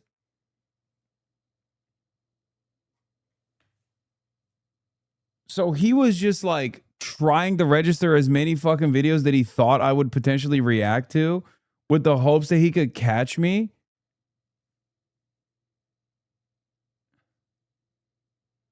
Bro, that's so funny. Him using AI voice to say shit you didn't say was one thing, but him saying, as Hasan likes to say, a K slur on a pike is so fucked. Yeah, I mean, peak mental illness. This. To me, it just seems obvious that Hasan was the intended target of the copyright plan. And obviously, Ethan wouldn't want everyone to know that that's what he was trying to do because, you know, he lost. Number 2. Ethan vehemently denies that he worked alongside the ADL to get Frogan banned and claims it was anti-Semitic for Hasan to suggest that he did. I have never spoken to the ADL. That's a defamatory claim that has zero proof. And frankly, it sounds like a little Jewish conspiratorial. But guess who it sounds like did speak with the ADL? Wait, what do you think caused the ADL and stuff to apply? Like, why do you think what's happening now is happening now? I think, well, I can't say all of it. I think. Hold on, what does that mean? Can't say all of what? And why can't you say it? Like, I'm fine to be this cabal Discord Jew that meets up on Fridays with all the Jews across the world. So you are talking to Jonathan Greenblatt. Got it. In the secret meetings. Like, I'll play that part. That video is now called Hasan Piker Laughs at Dead Israeli Children. Yeah, I have that's reached out crazy. to all of these organizations and give them information. Seems possible to me that Ethan was a little bit closer to the ADL's involvement with Twitch than he would like to let on. So if you're mad Frogan got banned, fucking I'm laughing in your face. And I did that shit. I'll take credit for it. I fucking did that shit. So you can kind of start to see how a close relationship between these two causes some optics issues for Ethan. And there are other possible explanations, like wanting to avoid anti-Semitic tropes. Sounds like a little Jewish conspiratorial. Or not wanting to be associated with Destiny. I've talked to Dan Saltman, but also I don't think that that's Destiny, is it? But I think reason number 3, why Ethan would downplay his relationship with Dan Saltman, might just be that Dan is kind of a massive piece of shit. We've already covered his blatant dishonesty and his threats against Twitch employees and their families, but Dan is also a notorious and open doxer, something that Ethan should be principally opposed to. Here's the mods doxing our office. Yes, this is actually a real screenshot. This is fucking insane. Does Ethan just not know that his business partner does this too? He's pretty public about it. There's one of Hasan's moderators, the guy named Comrade Lamb. He's been calling me a pedophile, and I did a subpoena and got his information, his full information. It was quick, surprisingly. Wait, really? You can just do that? Yep. Stop! No! That's late. No, you don't do that shit on my stream. Here's him then tweeting a photo of that person as a minor, obviously censored here. And here's him trying to intimidate the spouse of somebody who was saying weird stuff about him online. So, that's crazy to do. And while there are more examples of Dan's behavior we could go over, I don't really want to draw attention to most of it. And we don't really need to anyway. Dan openly tells us who he is. And who he is the exact type of person that Ethan claims his enemies are. It's just pathetic the way you lie about your perceived enemies. You don't care about the truth at all. For you, it's just about destroying your enemies. If you don't play the game, you're like so fucked, right? Do I personally care about Kaya? I could give a fuck about Kaya, just like I could give a fuck about Lonerbox's dog or anyone else's dog. I ain't met the motherfucker. That said, it's fair to push this because it hurts Hasan, and Hasan is a bad person, and the goals are accomplished as a result of that. You people are scum. You have dedicated your lives to harassing me, my loved ones, my crew. You are disgusting, vile, fucking pieces of shit. Sometimes there are people and you can't get to them. Then you have to start going to the people that they care about. This costs me nothing. I can keep going. I can't be stopped. I can't be reasoned with. You do what I say or I'll keep going. And I'm fine to keep going. I do kind of enjoy it a little bit. Relentless slander, straight up lies, defamation. All that matters is the general public having an optics on something. No, I'm saying that's how the game is. That is the game. You don't play the game. You don't play it strong enough. Here's the mods doxing our office. This is fucking insane. This so-called doxing that happens, at least it's not like Hasan waving a gun around. Jesus Christ. Wait, did you dox someone in the past or what? I'm just saying it's not like Hasan's doxing. Ethan has spent 2 years going after liars, doxers, and harassers, which makes it a little awkward that one of them is apparently his vacation buddy. He's in a pod. Yeah, also they lie and they say that I doxed the Progressive Victory people because like I watched a video from Bad Empanada covering the Progressive Victory FEC files, which again is literally not a dox at all. Like there is no, the only way that you can consider that to be a dox is if you're just straight up like these are public FEC filings. I know that when you say it's public FEC filings, people turn around and go, well, anything could be public. Here's your home address. It's like, I think we both understand there's a difference between a public FEC filing. My donations are public FEC filings. My donations to candidates are public. Everyone's are. That's how the FEC works. That's why we have open secrets, for example. So the idea that that's a dox on people is fucking totally ridiculous. And not only is it ridiculous, even Progressive Victory itself, there are no addresses on them. And Progressive Victory itself said that that was a misunderstanding that people were promoting. And it doesn't matter. They still say it. They still fucking say it. They say, oh, it's on doxes people. It's on doxes people. It's fucking bullshit. The only reason why they say it is so that they can justify their own behavior because everything is no you. Everything is no you. Oh, you're saying I'm doxing someone because I literally subpoenaed Twitter to find their fucking home address, to find personal information about them, unmask them, show photos of them as minors to my audience, to my serial doxing community. Well, guess what? Hasan looked at public FEC filings.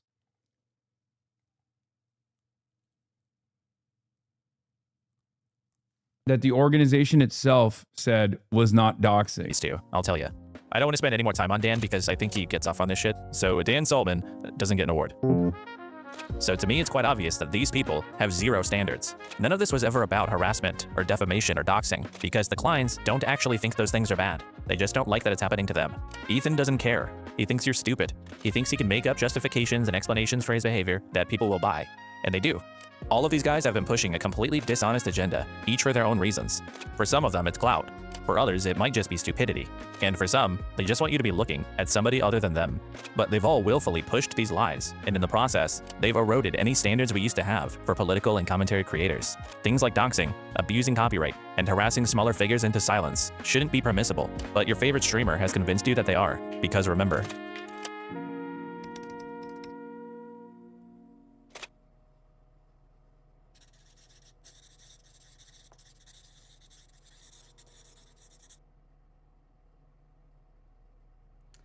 You look around the scene, right? And you see people like Hasan Piker with his crocodile tears. This was his reaction to the shooting. I cannot believe this hypocrite who's been advocating for political violence for years, now pretending like he's shocked something like this would happen. No, dude, not you. You are disgusting. I am so tired of this man and his violent rhetoric, crying on stream. No, not you, man.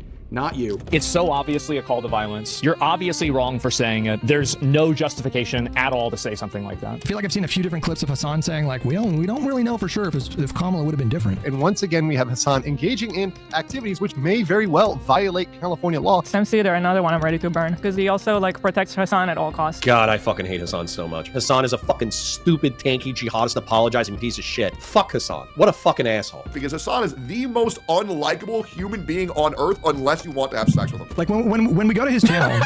Gay. That's awesome. Most unlikable human being on earth unless you want to have sex with him. Like when we go to his channel, I gotta stop talking about Hasan so much, to be honest with you. It just bothers me that like Okay, so you think that Hasan is not fun to talk to about anime? I think normalizing Hasan is dangerous. Because there's genuinely so much to attack Hasan for. Every day there's like a new thing to bash Hasan over the head with because he's just so fucking stupid and malicious. I genuinely do believe that Hasan is one of the worst people on the internet. Hasan Piker is the most dangerous person that if you're over the age of about 35, you've probably never heard of. So Hasan is one of the most terrible human beings on earth. At least your villain, Ethan Klein, showed real emotion. And when he discovered the news on his podcast, he was sobbing, and I believe his tears. I don't believe Hasan Piker's crocodile tears. The people that simp for Hasan who are like, he's hot, whatever, it's so pathetic. Even if you think it's hot, it's so embarrassing. It's so cringe, guys. Please, I'm gonna fucking die. I haven't seen you in pretty much never. Yeah. You want to be in my vlog? Sure. Starting it up. Oh hell yeah! I just started vlogging recently as well. I feel you. It's hard. It's awkward. Yeah. I came here to say thank you. Wait, why? No, thank you. For supporting Teddy Fresh so much. Thank you for the big baggy pants. I love them so much. Oh my god. Well, have a good show. Thank you. Bye everybody. That's great. That's great. On YouTube for the past few years, there's a big industry that's exploded in popularity, and it's based on a simple concept. Hasan bad, Hasan Piker is bad, and he's dumb, and bad and a terrorist, probably. We can call this the Hasanabi Dunk Video Industrial Complex. It's common for YouTubers during low view months to join in on the fun and make these types of videos, taking short clips from Hasan's thousands of hours of live streaming to misrepresent what he's saying, usually parroting the exact same talking points they're getting from the same YouTubers in the same community. They're watching each other's videos and making each other's videos. It's kind of like a perpetual cycle of dumb guy slop. It's interesting to see YouTubers that typically cover TikTok drama and gaming content randomly giving their opinions on genocide and geopolitics, but that's the result of such an ecosystem. It's not about the politics, it's about making money by attacking a guy they don't like. That was Noah Samson, who I briefly mentioned earlier. Noah is a 28-year-old video essayist with over 500,000 subscribers. That video came out over a year ago, and Noah keyed in on quite a few relevant things. He explains that when Ethan's commentary on Israel and Palestine is almost exclusively antagonism towards people who, above all else, morally object to the genocide in Gaza, it sort of has the function of supporting genocide, because as Noah puts it, the arguments they're attacking him for are anti-genocide arguments. So these creators, they're positioning themselves in opposition to him. So I know you had hate, but I genuinely had no idea to what degree it was. You know what's funny? I'm gonna repeat this one more time. This is literally just the tip of the iceberg. There are like Destiny wasn't even mentioned in this. Like Destiny was only tangentially. Epstein was only tangentially related or mentioned in this video, like a little bit. A lot of this stuff is originating from his cult. Okay, that's one. Then there are a fuck ton. There's no Pegaslop. There are like left anarchist versions of this as well too. Like there's definitely left adjacent wrecker content creators as well. There is a reason why if you look at anything I post on Twitter, if you ever look at the replies, it's insane. You get shit talked so much that my opinion of you before I actually started watching your stream was decided ahead of time. Everyone said you were some kind of extremist asshole shithead. A lot of my leftists on me, so I just kind of believed it. I have to wonder how many others are true, lol.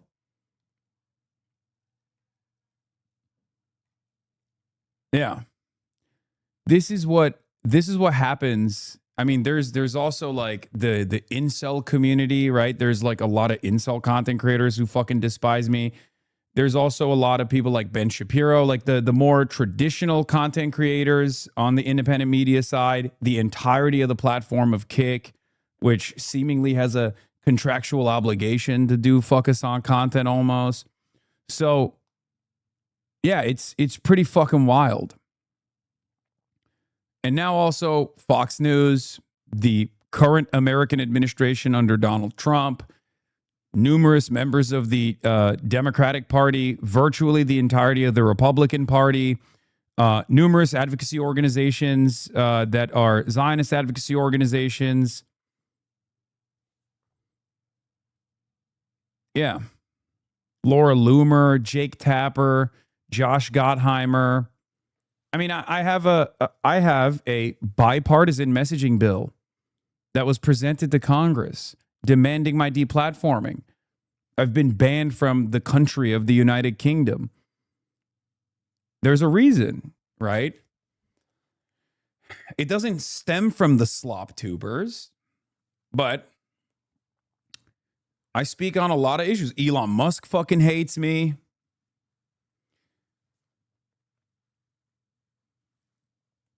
So there are so many unhinged people who spend a great deal of time. This is part of the reason why I stopped responding. Part of the reason why I stopped responding is because if I spent every waking moment reacting to people who make focus on content, I wouldn't be able to cover the news. I wouldn't be able to do anything. Look at this. We watched one video. It's like 3 hours and 50 minutes. That's the whole day. And this is just a couple people. This is just a couple people. It's the tip of the iceberg, right? Look, just today, Charles Downs. Today, Ro Khanna and CNN reporter seemingly ventured into a war zone in a fake country known as Palestine and shared an unintentional incident. Unsurprisingly, Hasan just announced that Khanna will be speaking to him on Monday about his experience. In April, I embarrassed Ro Khanna by asking him about appearing on Piker's show. These Islamic communists are crazy.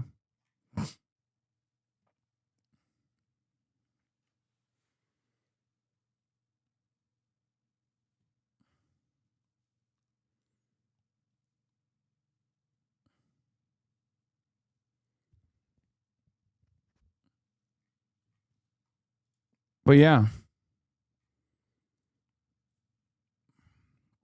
But I think don't feel bad. Do not feel bad. One, judge me by my enemies. Okay? Judge me by my enemies. I mean, this is just a little taste. They're all fucking freaks. That's number one. Number two, the reason why this shit has, I mean, the reason why this shit only increases in its intensity year over year is because the movement continues to grow. And someone has to be able to fucking tank it. Okay? This is not for everybody. This is not for everybody. Not everybody could just like sit there and eat this shit all the time for just simply trying to help other people out. Okay? Someone's got to fucking tank it. It actually does stem from the slop tubers. That take over the subreddit is when popular opinion of you on Twitch flipped on a dime. The negative harassment campaign from de-isolated other streamers on the platform from expressing any positive opinions towards you and framed everything in a negative light for years prior to 10.7.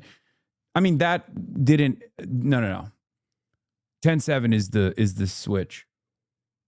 Because even before then, I was perfectly fine with most people, both privately and publicly. After October 7... obviously, everything that I do is now seen as an endorsement of anti-Israel statements.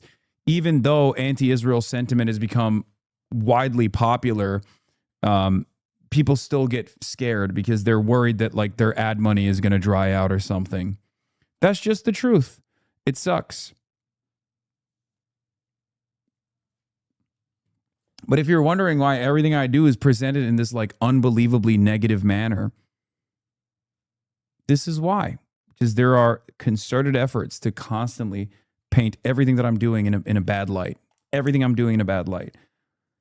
But it's all good. I got my community. I got my people. We got this movement. And I got, more importantly than anything else, the truth on my side.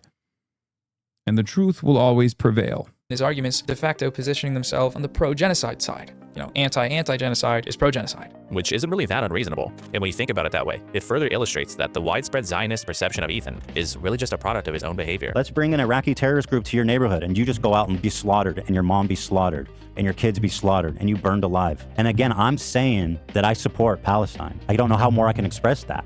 You know? But Noah also lays out the thing that we've been demonstrating for the last 3 hours, that there is a massive and corrosive financial incentive to make content that... Said to it run. Thank you for the 20 bones. God damn. Hype train incoming. We haven't carried the flame today yet, chat. Maybe we can carry the flame right now. Paints Hasan Piker in the worst possible light. And it's gotten worse since he made that video. Guys like More Pegasus, Sensitive Society, and WestJet have virtually perfected the craft. And it's not just creators. There's an entire network of entities across multiple platforms, all feeding off each other to spread misinformation and baseless character attacks about Hasan. Places like LSF on Reddit or Yeet on Twitter. These function as dedicated anti-Hasan news networks that feed back directly into the machine. A clip gets posted, a creator makes a video on it, the news networks post clips from those videos. It's this bizarre incestuous cycle of people just jerking each other off about how terrible Hasan Piker is. It's funny, for how much Ethan Klein cries about an organized harassment campaign, you would be shocked at how organized Hasan Bad is. Fucking A, let's go. Ethan Klein, Destiny, Dan Saltman, who else is there out there that is pushing the fuck Hasan narrative? There has to be more of us. Well, it's happening organically. People realize that Hasan is a crazy person. Yeah. He is a bad guy. I am so happy that I could be part of this movement to destroy this fucking terrorist motherfucker. So this goes beyond a genre. It's like an entire ecosystem. But the attacks on Hasan are also often exaggerated, misleading, or even outright false. And as we've already seen, there's quite the ragtag band of rapists, liars, and complete morons that are most responsible for pushing them. So all things considered, it can be a little difficult to parse what information about Hasan is actually real. So to wrap up this video, let's go through some of the most sensationalized and infamous claims about Hasan Piker and see which ones hold up. Let's start with one of the most widespread and craziest headlines about Hasan that still gets repeated to this day. Hasan visited a brothel in Germany that was raided for trafficking minors. Now this story comes in a few different forms depending on who's telling it. You've got Dan, who very strategically says that Hasan visited a brothel that was later raided for human trafficking. Nuxtaku more aggressively states that the brothel was raided for the trafficking of at least one minor. And on the most extreme end of the spectrum, Destiny outright claims that Hasan literally raped a 15-year-old.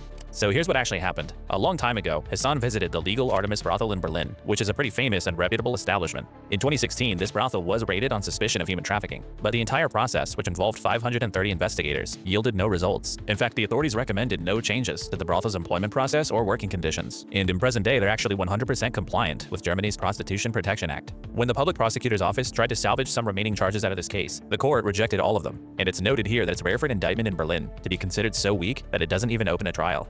As a result of all of this, the local government publicly apologized to the Artemis brothel and compensated them almost $300,000 for damages caused. Now, there is one truthful element to this story. The raid was prompted by a witness whose abusive older boyfriend had been forcing her to work at the brothel, and she was reportedly underage. Her pimp was sentenced to 7 years for this. But this was just one criminal using an otherwise legal venue to exploit somebody. This wasn't... which not, by the way, in like 2017 or 2016,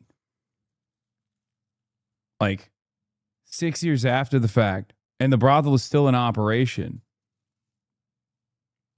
which is what's so fucking insane about it. The brothel itself trafficking kids. And the only reason you would ever care about someone supporting a business where something like this happened is if the business itself did something that led to it happening. And following an extremely thorough investigation, a court rejection, and a formal apology from the city, that pretty clearly seems to not be the case here. So if you're telling me your standard is that all 100,000 people who visit the brothel each year are child rapists because of this one isolated incident, I just think you're lying. It's been speculated that the primary reason for the raid was actually that the city was missing out on substantial tax revenue because of the pay structure of the workers. Now, we can't know if that's true or not, but it is entirely possible that this whole thing had almost nothing to do with that one incident at the brothel. And to top it all off, that lone isolated incident happened 6 years after Hasan visited Germany.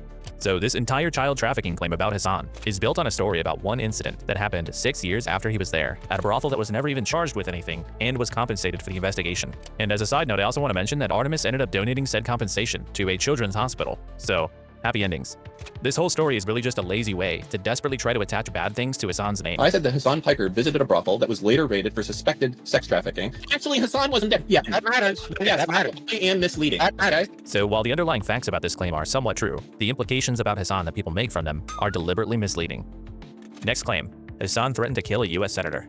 You may remember from earlier that one of Nuxtaku's tweets actually alleges that Hasan has threatened to kill 2 U.S. senators. So no, this isn't about Rick Scott, this is about Tom Cotton, senator from Arkansas, who in 2024 posted a tweet encouraging people stuck behind pro-Palestinian protesters to take matters into your own hands. He then went on Fox News and suggested that in Arkansas, protesters would be thrown off of bridges. If something like this happened in Arkansas on a bridge there, let's just say I think there'd be a lot of very wet criminals that have been tossed overboard, not by law enforcement, but by the people whose road they're blocking. Hasan, in response, quote tweeted Cotton with a diagram of the homemade shotgun used in the assassination of former Japanese Prime Minister Shinzo Abe. So is this a threat? Technically, yes, in the same way that Hasan technically threatened that chatter that was calling for his hanging. But to be clear, an elected official was calling for violence against the American public, and I'm supposed to object to somebody using a meme to threaten him back? Look, maybe this is just me, but if our elected leaders start threatening us with violence, frankly, I went to the brothel and they have your picture up on the wall that has all the famous people who visit the brothel. Shut the fuck up. Are you serious? That's crazy. kind of hope that someone would threaten them back. So you can say Hasan's response here was irresponsible or stupid if you want. Wait, really? But to say Hasan threatened to kill a U.S. senator while ignoring that it was a response to a call to violence is, at best, seriously misleading. Nope, Next, Lamau, Hasan fuck said that you, man. You got... Man, I got... God damn it. I got stoked. Hila Klein was a valid military target. This one got picked up everywhere. Ethan and Hila started claiming that Hasan was calling for violence against her, and Asmongold was similarly flabbergasted. If somebody attacks Hila Klein, they're gonna go to jail. Why is he telling people this? Why would he be what is wrong with you? He's making a direct call for violence. That's insane. Oh my God. Yeah, that would be insane if I was doing that. And I would have been promptly banned if I was doing that. So much of this stuff is just them imagining a totally separate reality and then being like, why is he not getting punished for this thing that I imagined he was doing when it's clear he wasn't doing it? What gives? But here's what Hasan actually said. Like any kind of violence that Israeli settlers or the Israeli military experiences in the West Bank is literally legal. It is legal resistance against an occupying military force. I cannot repeat this enough. Every type of armed resistance against both the settlers and also the Israeli occupying force in the West Bank. Doesn't matter if it's your favorite podcasters like Wife that participate in these raids. The violence that the Palestinians engage in an act of resistance against this illegal occupying force is literally legal, definitionally legal. So clearly Hasan is discussing international law as it relates to resistance against military forces in a legally occupied territory. He says that violent actions against settlers who are conducting military operations in these territories is completely fine, and included your favorite podcaster's wife probably as a jab at Hila to be a little bit of a shithead. But for context, many people often dismiss Hila's role in the IDF as being just that of a secretary, despite her at one point volunteering to participate in a highly questionable night raid into Ramallah. You told me once you went on like a mission with them. Also, remember when I got Ethan to admit that? I got Ethan to call his wife a terrorist. Another debate that people were like, "Oh, Ethan owned you." Okay. To like a terrorist city? Yeah, they took me with them one night, even though they weren't supposed to. I just wanted to see what it's like. So Hasan was quite obviously not saying that somebody should attack Hila Klein. He said that people engaged in military operations in a legally occupied territory are, under international law, valid targets, like Hila would have been while she was doing that. So whether Hasan is correct or not, the way the Kleins presented his statements here, and the way many people subsequently reported on them, is completely wrong. All right, next. Hasan called babies valid targets. So this one stems from the final episode of The Leftovers on October 12th of 2023, where Hasan and Ethan are discussing comments made by another creator who argued that all Israelis are occupiers, not civilians. Here's a clip that got circulated around. Palestinians have the legal ground to violently seize back their own homes from the settlers. This is a reality, and that is precisely the reason why they have to exist under endless occupation in the West Bank. You know what? And that's why I say, if it was settlers, that would be a lot more understandable. Yeah. But let's not obfuscate, okay? I understand what you're saying. But this dude just called babies militants. No, I understand. And there are baby settlers as well. But there are baby settlers as well. There are babies in the settlements. This very truncated clip got picked up everywhere. Stitch and Adam, for instance, cut a video titled, Hasan claims babies are the same as soldiers. As a result, to this day, many believe that Hasan was implying that babies are valid military targets. But the clip conveniently leaves out what happened just minutes earlier. Hasan and Ethan are discussing JT Chapman's statements about there not being any civilians in Israel proper, as he considers it occupied territory. If Germany invaded the United States, and they said, you know what, Cincinnati, Ohio is our ancestral home, and everyone knows that's blatantly false. But they take your home, they murder your grandma, they bulldoze like your neighbor's house. Are those people civilians there? No, they're occupiers, and those are criminals. There are no civilians there. Hasan and Ethan both go on to disagree with these statements. I do not agree with that because I don't think that is a reasonable solution. Do you think what he said is evil? I think it is, one, unproductive, and two, it does not meet the realities on the ground, and it's not a viable solution. And after a bit more discussion, Ethan asked Hasan directly about babies being combatants, which Hasan, in no unclear terms, rejects. So calling, just to be clear, calling babies... No, of course not. ...settlers... Of course. And they're not even living... They're not. Okay, yeah, they're babies. You can't say this in 2023. I agree. Thank you for agreeing. So Hasan using the term baby settlers was just him clarifying what someone else was saying. And as for valid targets, this is another example of Hasan getting clipped dishonestly, when he explicitly said the opposite of what people are claiming he said. This one is also a lie. Moving on. Hasan would put capitalists in re-education camps. This one also comes from The Leftovers, where Hasan and Ethan are having a hypothetical conversation about what implementing socialism would look like, specifically how you handle people that don't want it. What do you do if they're like, nah, fuck that, we're doing capitalism? Hasan's position is pretty straightforward. He doesn't think this would ever happen in an ideal society, obviously because it's ideal. So to him, it's kind of an inherently weird question. If everything is given to you, if every single thing is given to you, if all of your problems are solved, then there is no need for conflict of that regard. But he goes on to say that re-education could be a potential solution specifically for those that commit violent terrorism in the name of capitalism. The solution to that would always be education. Re-education? Re-education, certainly, yeah. Funnily enough, Ethan is the one that keeps introducing camps into this conversation, and Hasan has to keep saying no to it. I know that's like a trigger word. Camps. No, not like that. Well, China does that. Are you talking about like resident schools? Are you talking about the Xinjiang? Yeah, 100%. They do. They do it. They did it in Xinjiang, which I think good, right? No, I don't agree with that. Yeah, I don't think it was good. This is something I have openly criticized as well. So what would be good about a social? You know what's really crazy about this, by the way? Ethan and I had this conversation. He knows my full perspective. Obviously, we had this conversation, and he still fucking put that shit in the context, Snook. He put that shit in the context, Snook, where he was like, Hasan wants to do re-education to capitalists, and he loves, putting Uyghur Muslims in re-education camps in Xinjiang. Isn't that fucking nuts? I mean, what a fucking slime dog, dude. What a fucking Weaselly little liar. Socialist re-education camp for capitalists. I don't think it'd be camps. I mean, it depends on crimes, right? No, man, he didn't fucking forget. He just knows. He knows. He's just a disingenuous asshole. People committing crimes at the behest of this. So Hasan explicitly rejects camps, rejects the Chinese model, and is literally just describing criminal rehabilitation. For some reason, people just restate Hasan's words and frequently cite him as wanting to put any and all capitalists in re-education camps. But that's literally not what he said. This one is also bullshit. The next claim is basically just... That's why it's also really fucked up, because like once this sets in, and if you were to ask like the random fucking person that's like even seen some of these like edge, if they've even participated in any of these communities at all, or if they've like kind of seen a video or a clip here or there, it's ironic if they were to come up to me and ask me, like, oh, do you agree with this? And I say no, right? They would be like, oh, you're just lying to me now. It's like, no, I never. That's my previous position as well. Yeah, Ethan with the brothel thing too. Ethan knows what the truth is about the brothel situation because we covered it on the fucking broadcast. We covered it on Leftovers. He read the article about how the German brothel got fucking compensation from the Berlin government for slander.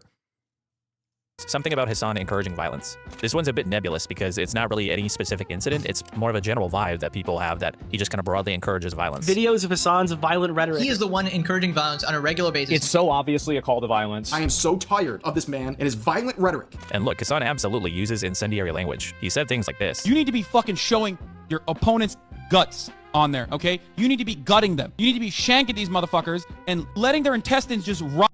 Yeah, in a debate. On stage. What the fuck is this shit, man? Slice them and fucking dice them. What the fuck is this? Which I'm sorry, but that's just funny.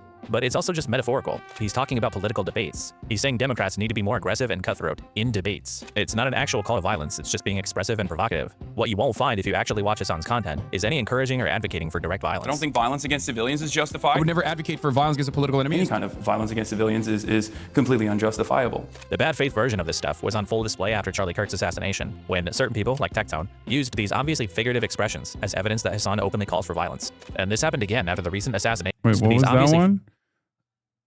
Hasan, Charlie Kirk, guys, you know someone's got to do it. I don't even know where Figurative the fuck that's expressions coming as from. evidence that Hasan openly calls for violence. And this happened again after the recent assassination attempt on President Trump, when people like Short Fed Otaku seemingly reflexively start blaming Hasan. But there is absolutely no evidence for this. In fact, that shooter seems to have been pretty openly oppositional to Hasan on social media. There's also no real evidence of Charlie Kirk's assassin being a Hasan fan either. So this idea that Hasan encourages any actual violence is very dumb, and the instances people point to as evidence for it are often entirely made up. So it'd be more honest if this critique was just that it's irresponsible for Hasan to speak the way that he sometimes does. But at that point, I just think you're kind of being a baby. All right, next. Hasan shocked his dog. The story doesn't need much introduction. Hasan's dog, Kaya, appeared to yelp on stream when he reached for something on his desk, and the internet exploded with speculation that he used a shock collar on her. This prompted one of the most frenzied online news cycles ever about Hasan. Maybe skip this one. No, I mean, I don't care at this point. Literally, either people believe it, don't give a shit. People believe it, do give a shit, but don't care about it as much. Or people don't believe it, and understandably, there are plenty of people in this community who are like, this is fucking bullshit. But there are also people who don't believe it and keep advancing it. Okay? And I would go so far as to say the people who keep pushing this beyond like memes, beyond jokes, which many people are just doing memes at this point because that's just what it is. But it's just a meme at this point. But there are people who will go, why are you laughing about this? This is serious. This is serious. You're a fucking dog abuser. You're a dog abuser. And the irony is those people are oftentimes in this column. And therefore, nobody takes them seriously. Where for weeks, #Collargate was all anybody talked about. Hasan denied using the collar. People analyzed every frame of the incident, and it still gets brought up to this day. Now, I will say, as far as whether Hasan shocked Kaya or not, based on all the available evidence, it's probably true. But here's the thing. Kaya is obviously a well-cared-for animal. She goes on multiple walks a day, she has regular playtime with other dogs, and everyone attests to how loved and spoiled she is. I have the best dog. It's crazy. Like, if there was a dog Olympics, like, she literally clears it. She is the #1. And shock collars, while not my preference, are a legal and still somewhat widely used training tool. This is basically the dog equivalent of spanking a child. You can disagree. The irony is Fox News also destroyed shock collar gate because they snap paparazzi pictures outside of my fucking house of Kaya going on a walk, and people figured out that it was a vibe collar. As I've been saying, it was a vibe collar. But it is kind of funny that, you know, everyone stopped talking about that. They just don't give a fuck. Agree with it, and I do also. But the idea that this represents some pattern of abuse is pretty silly. And if Hasan does use a shock collar and then lied about it, I kind of get why, considering the situation led to some people filing reports to have Kaya taken away. Does anybody really think it would be better for Kaya to be entered into the foster system rather than staying in the LA mansion where she seems to live a largely spoiled and happy life? Look, if you want to criticize him for using a shock collar, that's totally fine. That is a legitimate concern. But this story quickly stopped being about Kaya and turned into yet another desperate scramble for a smoking gun to use against Hasan. Do I personally care about Kaya? I could give a fuck about Kaya. That said, it's fair to push this because it hurts Hasan, and Hasan is a bad person. Spending a month covering it, filing animal welfare reports, and demanding Twitch ban him over this. These just aren't really proportionate responses to what he actually did. So I don't know, man, this obviously isn't ideal, but to me, even as someone who doesn't eat meat. Yeah, he falls in the camp of he did it, but who gives a shit? It's like at a certain point, most people are going to be like, why are you, like, it's very clear that this guy doesn't abuse his dog. What the fuck are you talking about? You know what I mean? It's just like, it's so fucking funny that the best thing that could have happened was me just like joking about it myself, and then all of those people getting super butthurt. And also likes dogs. It's just not that serious. Chill the fuck out. Next, Hasan supports terrorism. Even just engaging with this claim makes me feel like I'm losing on principle. And just to be clear, I don't really think that anything I'm about to say is particularly insightful. But what does supports terrorism even mean?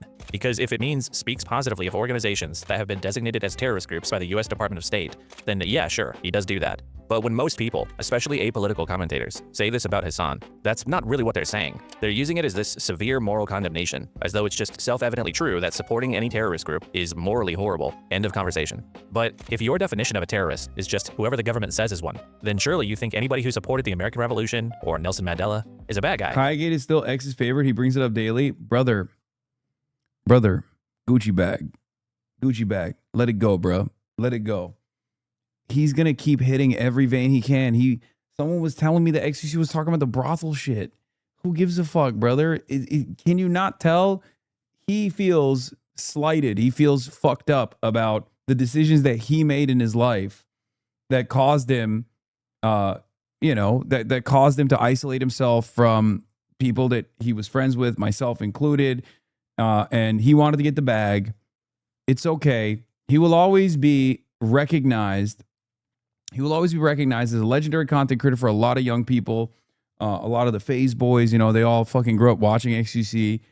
And he will forever sit around and do everything in his power to just be like, you know what? Fuck Hasan. It's nothing different than this group of fucking weirdos. Now, to be fair to XQC, unlike these fucking losers, he's just kind of a piece of shit. He's a piece of shit. He's selfish. He doesn't care about other human beings. He's much nicer to people in person, but when the cameras are on, he's a giant fucking asshole. And on top of that, he's been, pummeling and pumping unlimited amounts of fucking gambling content for a cryptocurrency that gave him $100 million. Ultimately, it doesn't matter.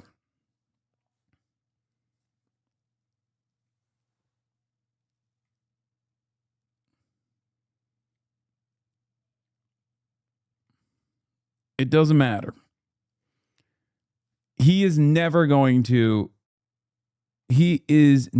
a million years. He's going to watch this clip and milk it for a week now. Yeah. But again, is that different than any number of different people that fucking despise me? I'm still here. I miss the old juicer. I'm sure there are plenty. I don't even know if they have the old juicers in his community at this point. That doesn't sound right. So if that's not your definition, and it's something more like someone who carries out political violence... He was crying last week that you are the reason coworker Wig doesn't invite him to events anymore. Dog, AT&T is the reason why I don't get invited to coworker Wig events. The fuck's he talking about? How do I have this level of power and influence? By a guy who had to distance himself from me by being like, he's my coworker. I wouldn't go to his funeral. I actually don't like the guy. The fuck? Again, none of that shit even makes sense. I'm not even at the event. Am I capable of stopping Ludwig from disinviting or uninviting XUC? How the fuck does that work? Perhaps it's because he's kind of an asshole. And by that, I'm not talking about Ludwig. I'm talking about XUC. He's an asshole who has, for many, many years, when he was at the fucking tippy top of the game, greatly abused his prominence and his influence to mistreat people, to treat people like shit.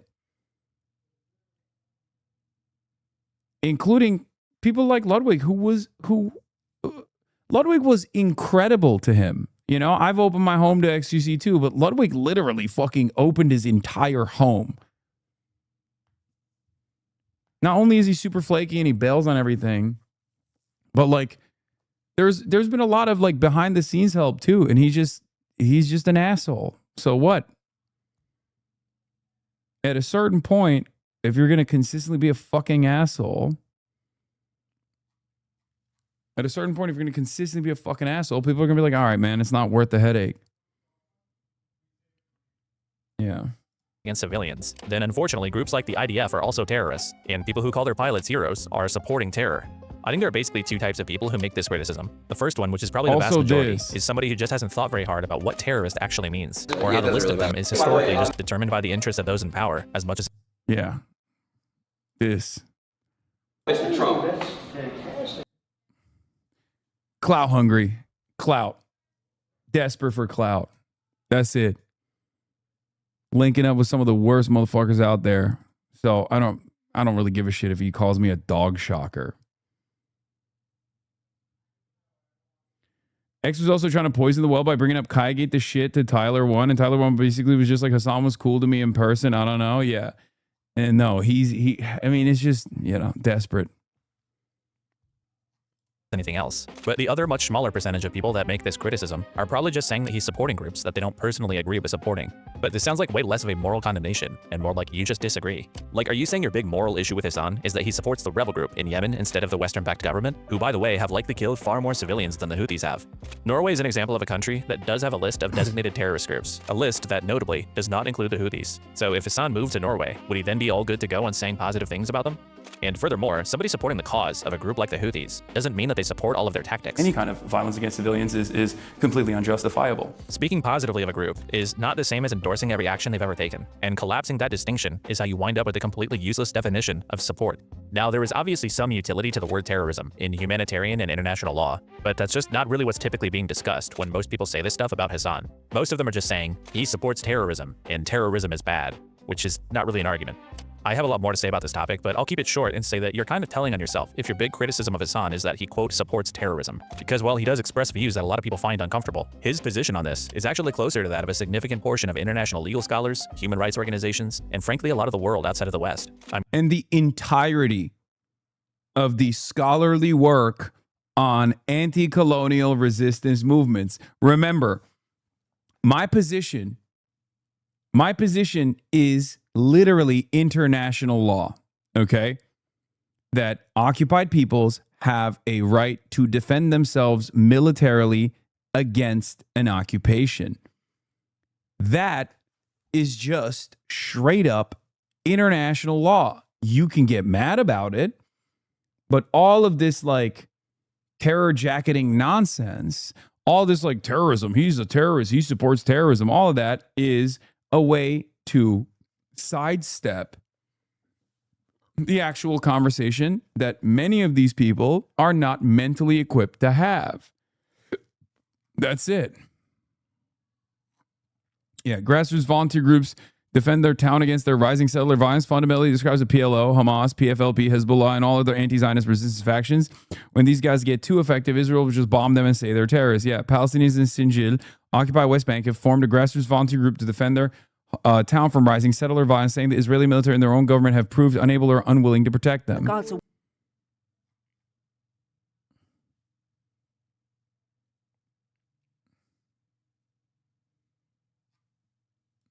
mean, hell, George Lucas made billions of dollars off of terrorism. So to be honest, I can't even really evaluate the truth of this claim, because it's kind of a nonsensical, thought-terminating criticism, and I don't even really know what the fuck people are actually saying when they make it. And speaking of terrorism, Hasan interviewed a terrorist. Let's keep this brief. Hasan interviewed Rashid al-Haddad in early 2024. He's a Yemeni influencer and self-described media personality and photographer. Hasan was under the impression before the interview that Rashid was affiliated with the Houthis, probably because of the nickname that people gave him on social media, but he quickly corrected himself when he realized that he wasn't. There is no evidence that Rashid participated in seizing any ships or has any formal Houthi association. People use really dumb pieces of evidence to say, oh no, he is a Houthi, like this Instagram comment, where he just says he is a soldier, which could mean almost anything, or the photos that he took on this captured vessel, which was open to the public for photos. But ultimately, it wouldn't really matter if he was a Houthi. Hasan should be allowed to interview terrorists on stream. Yes, 100%. I'm not on Twitch, but people do it all the fucking time. And yes, of course, I reserve the right to be able to do that, which I made very clear. That was another one of these fucking arguments that I found so stupid, because I was like, he's not a Houthi, but I will and should be able to interview a Houthi if I fucking want to. Like, that's what's so fucking crazy, where I was like, they would be like, oh, you interviewed a Houthi and you're lying about it. It's like, no, I'm not. I'm just telling you what the fucking truth is, you stupid idiot. And I'm also telling you, like, I would do it.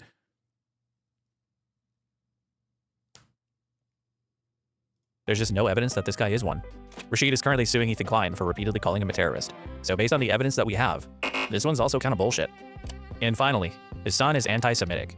This claim could be its own video, and this one's long enough as it is, so I'll keep this brief too. The evidence that people cite for Hasan being anti-Semitic is either extremely amorphous and vague, or simply not good evidence at all.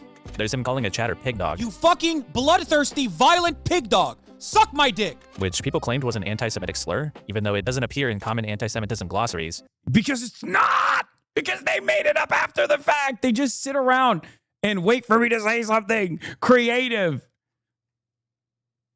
They literally, it's not! It's not! It's so not that, like, most people don't even know what it is, where they're like, what? I don't really know. This one, yeah, maybe it's because he said pig, and, you know, people used to call pigs, Jews pigs. Is that what it is? I don't really fully get it, but it's fine. They made it up. It's an ad hoc response. They made it up after the fact. It's in Shrek, dude. Puss in Boots calls people capitalist pig dogs.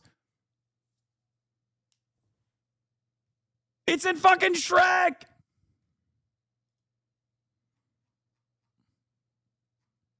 It's in Command and Conquer 3.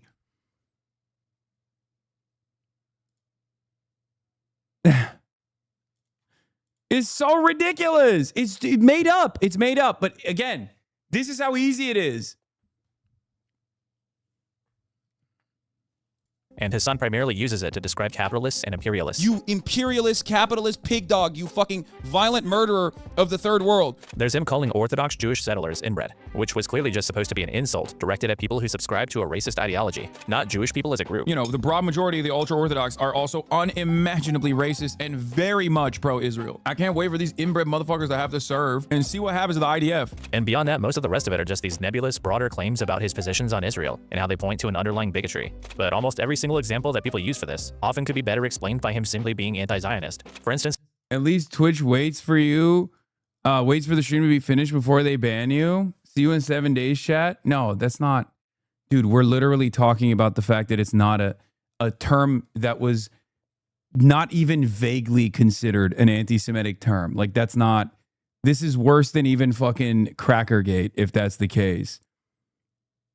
Then anything and everything could be considered a slur. That's the whole point. Like, I'm sorry. That's crazy.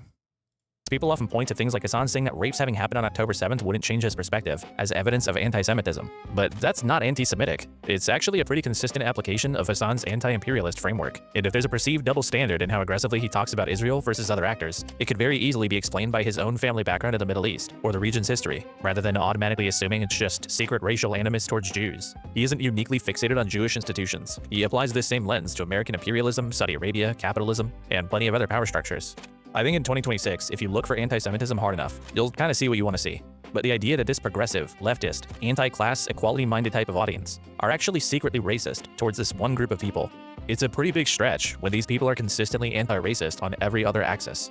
Now, the more sophisticated version of this argument is that even if Hasan never says anything explicitly anti-Semitic, his rhetoric still functions to foster hostility towards Jewish people, even if that isn't his intent. This is basically the functional racism version of the argument. It's the same thing as saying voter ID laws are racist. It's not because the people writing them necessarily want to disenfranchise black people, but because they do disproportionately cause that to happen. But for one, that argument requires you to subscribe to a view of racism that isn't really speaking to the character or intent of the individual, which kind of makes it have less bite. And two, that's if you subscribe to that framework, which I personally don't. So in my opinion, calling Hasan anti-Semitic isn't even misleading. It's just not substantiated. There are obviously a lot more claims we could go through, but the pattern is pretty clear. The lies about Hasan Piker that come from this side of the internet Oh, the make drones one, that was awesome. Laura Loomer loves using that. The just make drones to do acts of terrorism. Widespread, and an embarrassing number of them fall apart under even mild scrutiny. This video was focused on the drama and commentary side of this dynamic. Ethan Klein, the people around him, and what they've done to the content creation ecosystem over the last couple of years. But truthfully, this is only half of the story. Hasan also gets a hysterical level of hate from the more genuinely politically oriented crowd too, and that stuff could probably be its own video. But at some point, the commentary slop guys started getting courted by the politics sphere to the Hasan bad cause anyway. And then when you have creators like Hutch, who covered Collargate for him. Yeah, that's the other side of the story. If it was just like Loner Box or the Ukraine guy or Hutch, If it was just those guys, then it's like pretty obvious. Like the audiences that they have are inherently political. So like they're slotting themselves into a specific ideology, specific ideological tendency. But these apolitical slop tubers don't do that. So they have a broad base. And this broad base is slated for, going on a political journey and learning more about the world, learning more about politics. And those guys end up developing this weird, unnecessary antagonism towards me and my worldview. And the unfortunate reality there is like, it's kind of sad that those guys often find themselves on this right-wing pipeline because they watched one too many fucking drama slop tuber videos. You know what I mean? They watch one too many drama slop tour videos and they go, I hate everything that this guy likes. I like everything that this guy hates. And that's it. Months straight, and whose channel often looks almost indistinguishable from Nuxtaku's. It's just at a certain point, these two groups kind of start to morph together into this big, neurotic mess, and it just gets a little hard to keep taking them as seriously. Now, there are decent criticisms of Hasan. For example, in his interview with Rashid, he laughs along at the idea of Houthi pirates dancing and having fun with their captives, which could be Hasan basically sanitizing a Stockholm Syndrome type of situation. If you're gonna have this type of interview, you probably need to come in more prepared to handle those moments responsibly. He's also an extremely sloppy communicator, and at a certain point, if you're getting clipped dishonestly this much, you gotta be doing something wrong somewhere. And there are plenty of these. Dog, you literally just described the form and the function. I speak for 10 hours. Well, not 10 hours. I speak for 7 hours, sometimes 8 hours, sometimes 6 hours a day on politically charged topics from a perspective that many Americans are either oblivious to or antagonistic towards. Okay? And then to top that off, I have an unbelievable Legion of Groom style a group of villains that will mass brigade, smear, and do everything in their power to try to get me fucking deplatformed. I am willing to bet, I will say this, I don't think I ever have, but I'll say it right now. I don't think there could ever be another person that would do this kind of commentary this consistently for this many years and not have the same exact level of mania associated with them, especially if they had the same level of insanity in their ops. It's impossible. And I came to terms with that reality a long time ago. It's impossible. I'm not saying, oh my God, I'm a fucking hero or anything like that. I'm an insane person. I'm a very stubborn person. And maybe a little insane. Okay. But that's precisely the reason why it's fucking impossible. I'll give you an example. Someone who does it for shorter bouts of time, but also is seen as a villain in this sphere, Michael from Pennsylvania. And the more he starts getting motion, the more he interviews candidates, the more he's going to appear on Fox News. Like, he also gets fucking attacked nonstop too. And it's not because he's a sloppy communicator. It's because this is how it works. This is just how it works.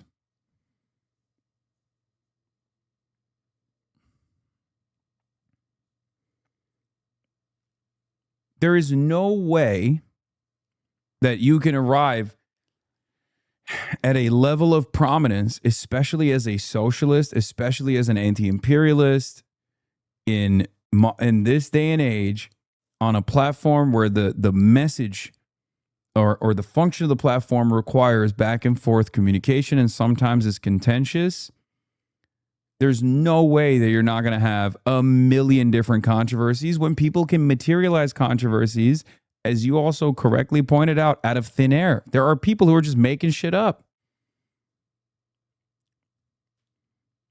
That's why it's also funny because, like, people say, oh, don't you take accountability? Look, here's the thing. I do take accountability. I try to do my best. And I also recognize that I might even fuck up in the future, right? But having said that, it is virtually impossible. It's virtually impossible to speak for this long, especially when you have a legion of psychopaths who are just clipping every single thing they can, every single moment of the day, and trying to blast it out into the ether in the most negative framing possible. It's impossible for there not to be constant controversy. You know? Yeah, even Sean the Black, Caroline, they all have clips from the D community people weaponize. They're just not as big. Exactly. You know, he does tend to moderate his views in contentious conversations. He does have some questionable opinions on oppressive governments. One of my big ones is that he has on occasion spread misinformation that I think he should retract or correct. There are fair critiques to make, but we sort of left the realm of reasonable, honest perception of Hasan a long time ago, and we're now in the land of Hasan is literally like Hitler. And this Hasan bad virus has gone mainstream. Every week it seems like there's a new article from a big publication trying to convince people how terrible Hasan is, often citing these out-of-context clips or quotes that came from our side of the internet. Dan Selman is even writing news articles now, pretending to give some thoughts on a Senate race in Michigan, but in reality, it's just... The reality is that we're fighting to change the fucking world and take power and resources away from the capitalist class. There's infinite resources available to stop us. Yeah. About Hasan. It's always just about Hasan.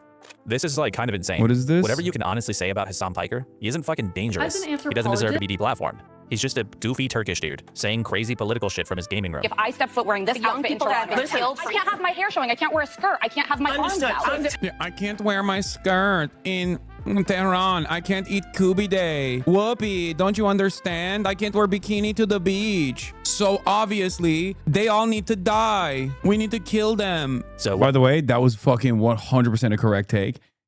Not only can you wear a skirt in Tehran, but that was before. That was the buildup to the fucking Iran war. If you remember, that was the buildup to the Iran war. And they were using the IRGC's repression as a justification for direct military intervention. And I kept consistently saying, no, no, no. That's fucking bullshit. And I called it. I was fucking right. And honestly, the American government is so fucking depraved at times that it wasn't even, I called it right, but too early. I think most people very quickly realized that this was really fucked up. Whether you're one of these Team Liberals people blaming Hasan for all their self-inflicted problems, or you're a slop commentary YouTuber who won't know what to do if you have to cover anything else, please, by all means, hate Hasan, but just be fucking honest about it. This whole Hasan derangement thing, especially recently, has gotten completely out of control. Because here's what's kind of telling. Hasan, despite the smear campaigns, despite people trying to take his dog, despite being called a terrorist and an anti-Semite and a rapist, he's never sued anybody. He's never tried to get anyone deplatformed or gone after entire websites. It turns out, Hasan, not bad. Hasan, pretty good actually. Ethan Klein, on the other hand, just recently filed a lawsuit against Noah Samson for the opinion that Ethan was, through his content choices, running defense for a genocide. That's Noah's belief. Ethan wants to control whether Noah is allowed to express it. And every creator who's been profiting off of Hasan bad, while also cheering on Ethan's anti-free speech behavior, should ironically probably be thanking Hasan for not holding them to the same standard that they're celebrating. You know, for not being like Ethan. The thing about people like Ethan, who try to convince people that they're wrong for expressing their opinion, for criticizing them, or even just for hating them, they are the ones with the problem. They're the ones who can't help themselves from going out of their way to read every word that people write about them. They're insecure, irrational thinkers who desperately want to control how people perceive them, and it drives them crazy that they can't. So whether it's Willie Mac, or iDubbbz, or me, or anybody else in this video, talk your shit about them. You shouldn't let somebody like Techzone convince you that you're the wrong one for believing that he's a sexual predator. Don't let Nicholas Diorio dissuade you from calling him out for being a giant pathetic loser. Talk your shit and let other people talk their shit to you. Even if you truly hate the guy, you should be a Hasan. Don't be an Ethan. Damn. Before we go, there's someone I want to introduce. It's a guy who's one of the great internet philosophers of our time, and he's somebody I think Ethan Klein would have a lot in common with. His name's John Card, and in his video on Pirate Software, he has something to say that I think applies to Ethan Klein perfectly. There's some people out there in the world who think it's just inherently wrong or regressive or childish to hate people, or to rail against public figures online or whatever. And those people are wrong. Wrong, and just trying to run cover for all the other people in the world who deserve criticism. When you find someone who deserves all the hate they're getting, and much, much more, encourage that hate. Feed it. Remind yourself and others that it's perfectly okay, good even, to wish all the worst in the world on this guy and people like him. You shouldn't just merely dislike the man or simply disagree with his opinions. You should hate him and everything he stands for and represents. how a lot of people justify their hatred of me. Couldn't people use the clips? Ethan publicly relinquishing his IP in court against them, like against lawsuits or possible slap lawsuits? I don't know. I don't know how that stuff works. But that was a great video. Holy fuck, that was a great video. This was 2 months ago. I took my sweet ass time to not watch While all it. this is going on. But go watch it. Go show it to your friends. Go show some support to it. But yeah, this video is titled "Judge Me by My Enemies." Okay, from my perspective at least. And once again, I can't stress this enough. This literally is the tip of the motherfucking iceberg. Like, that's what's so crazy about it. This is just the tip of the iceberg.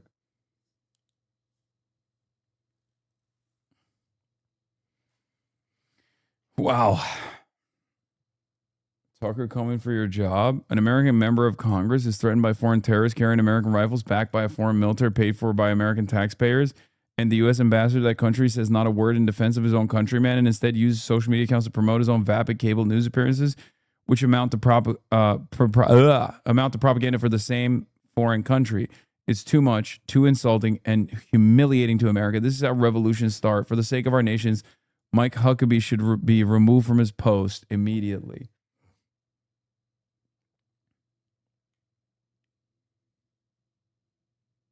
Yeah. By the way, while we were watching this, new strike.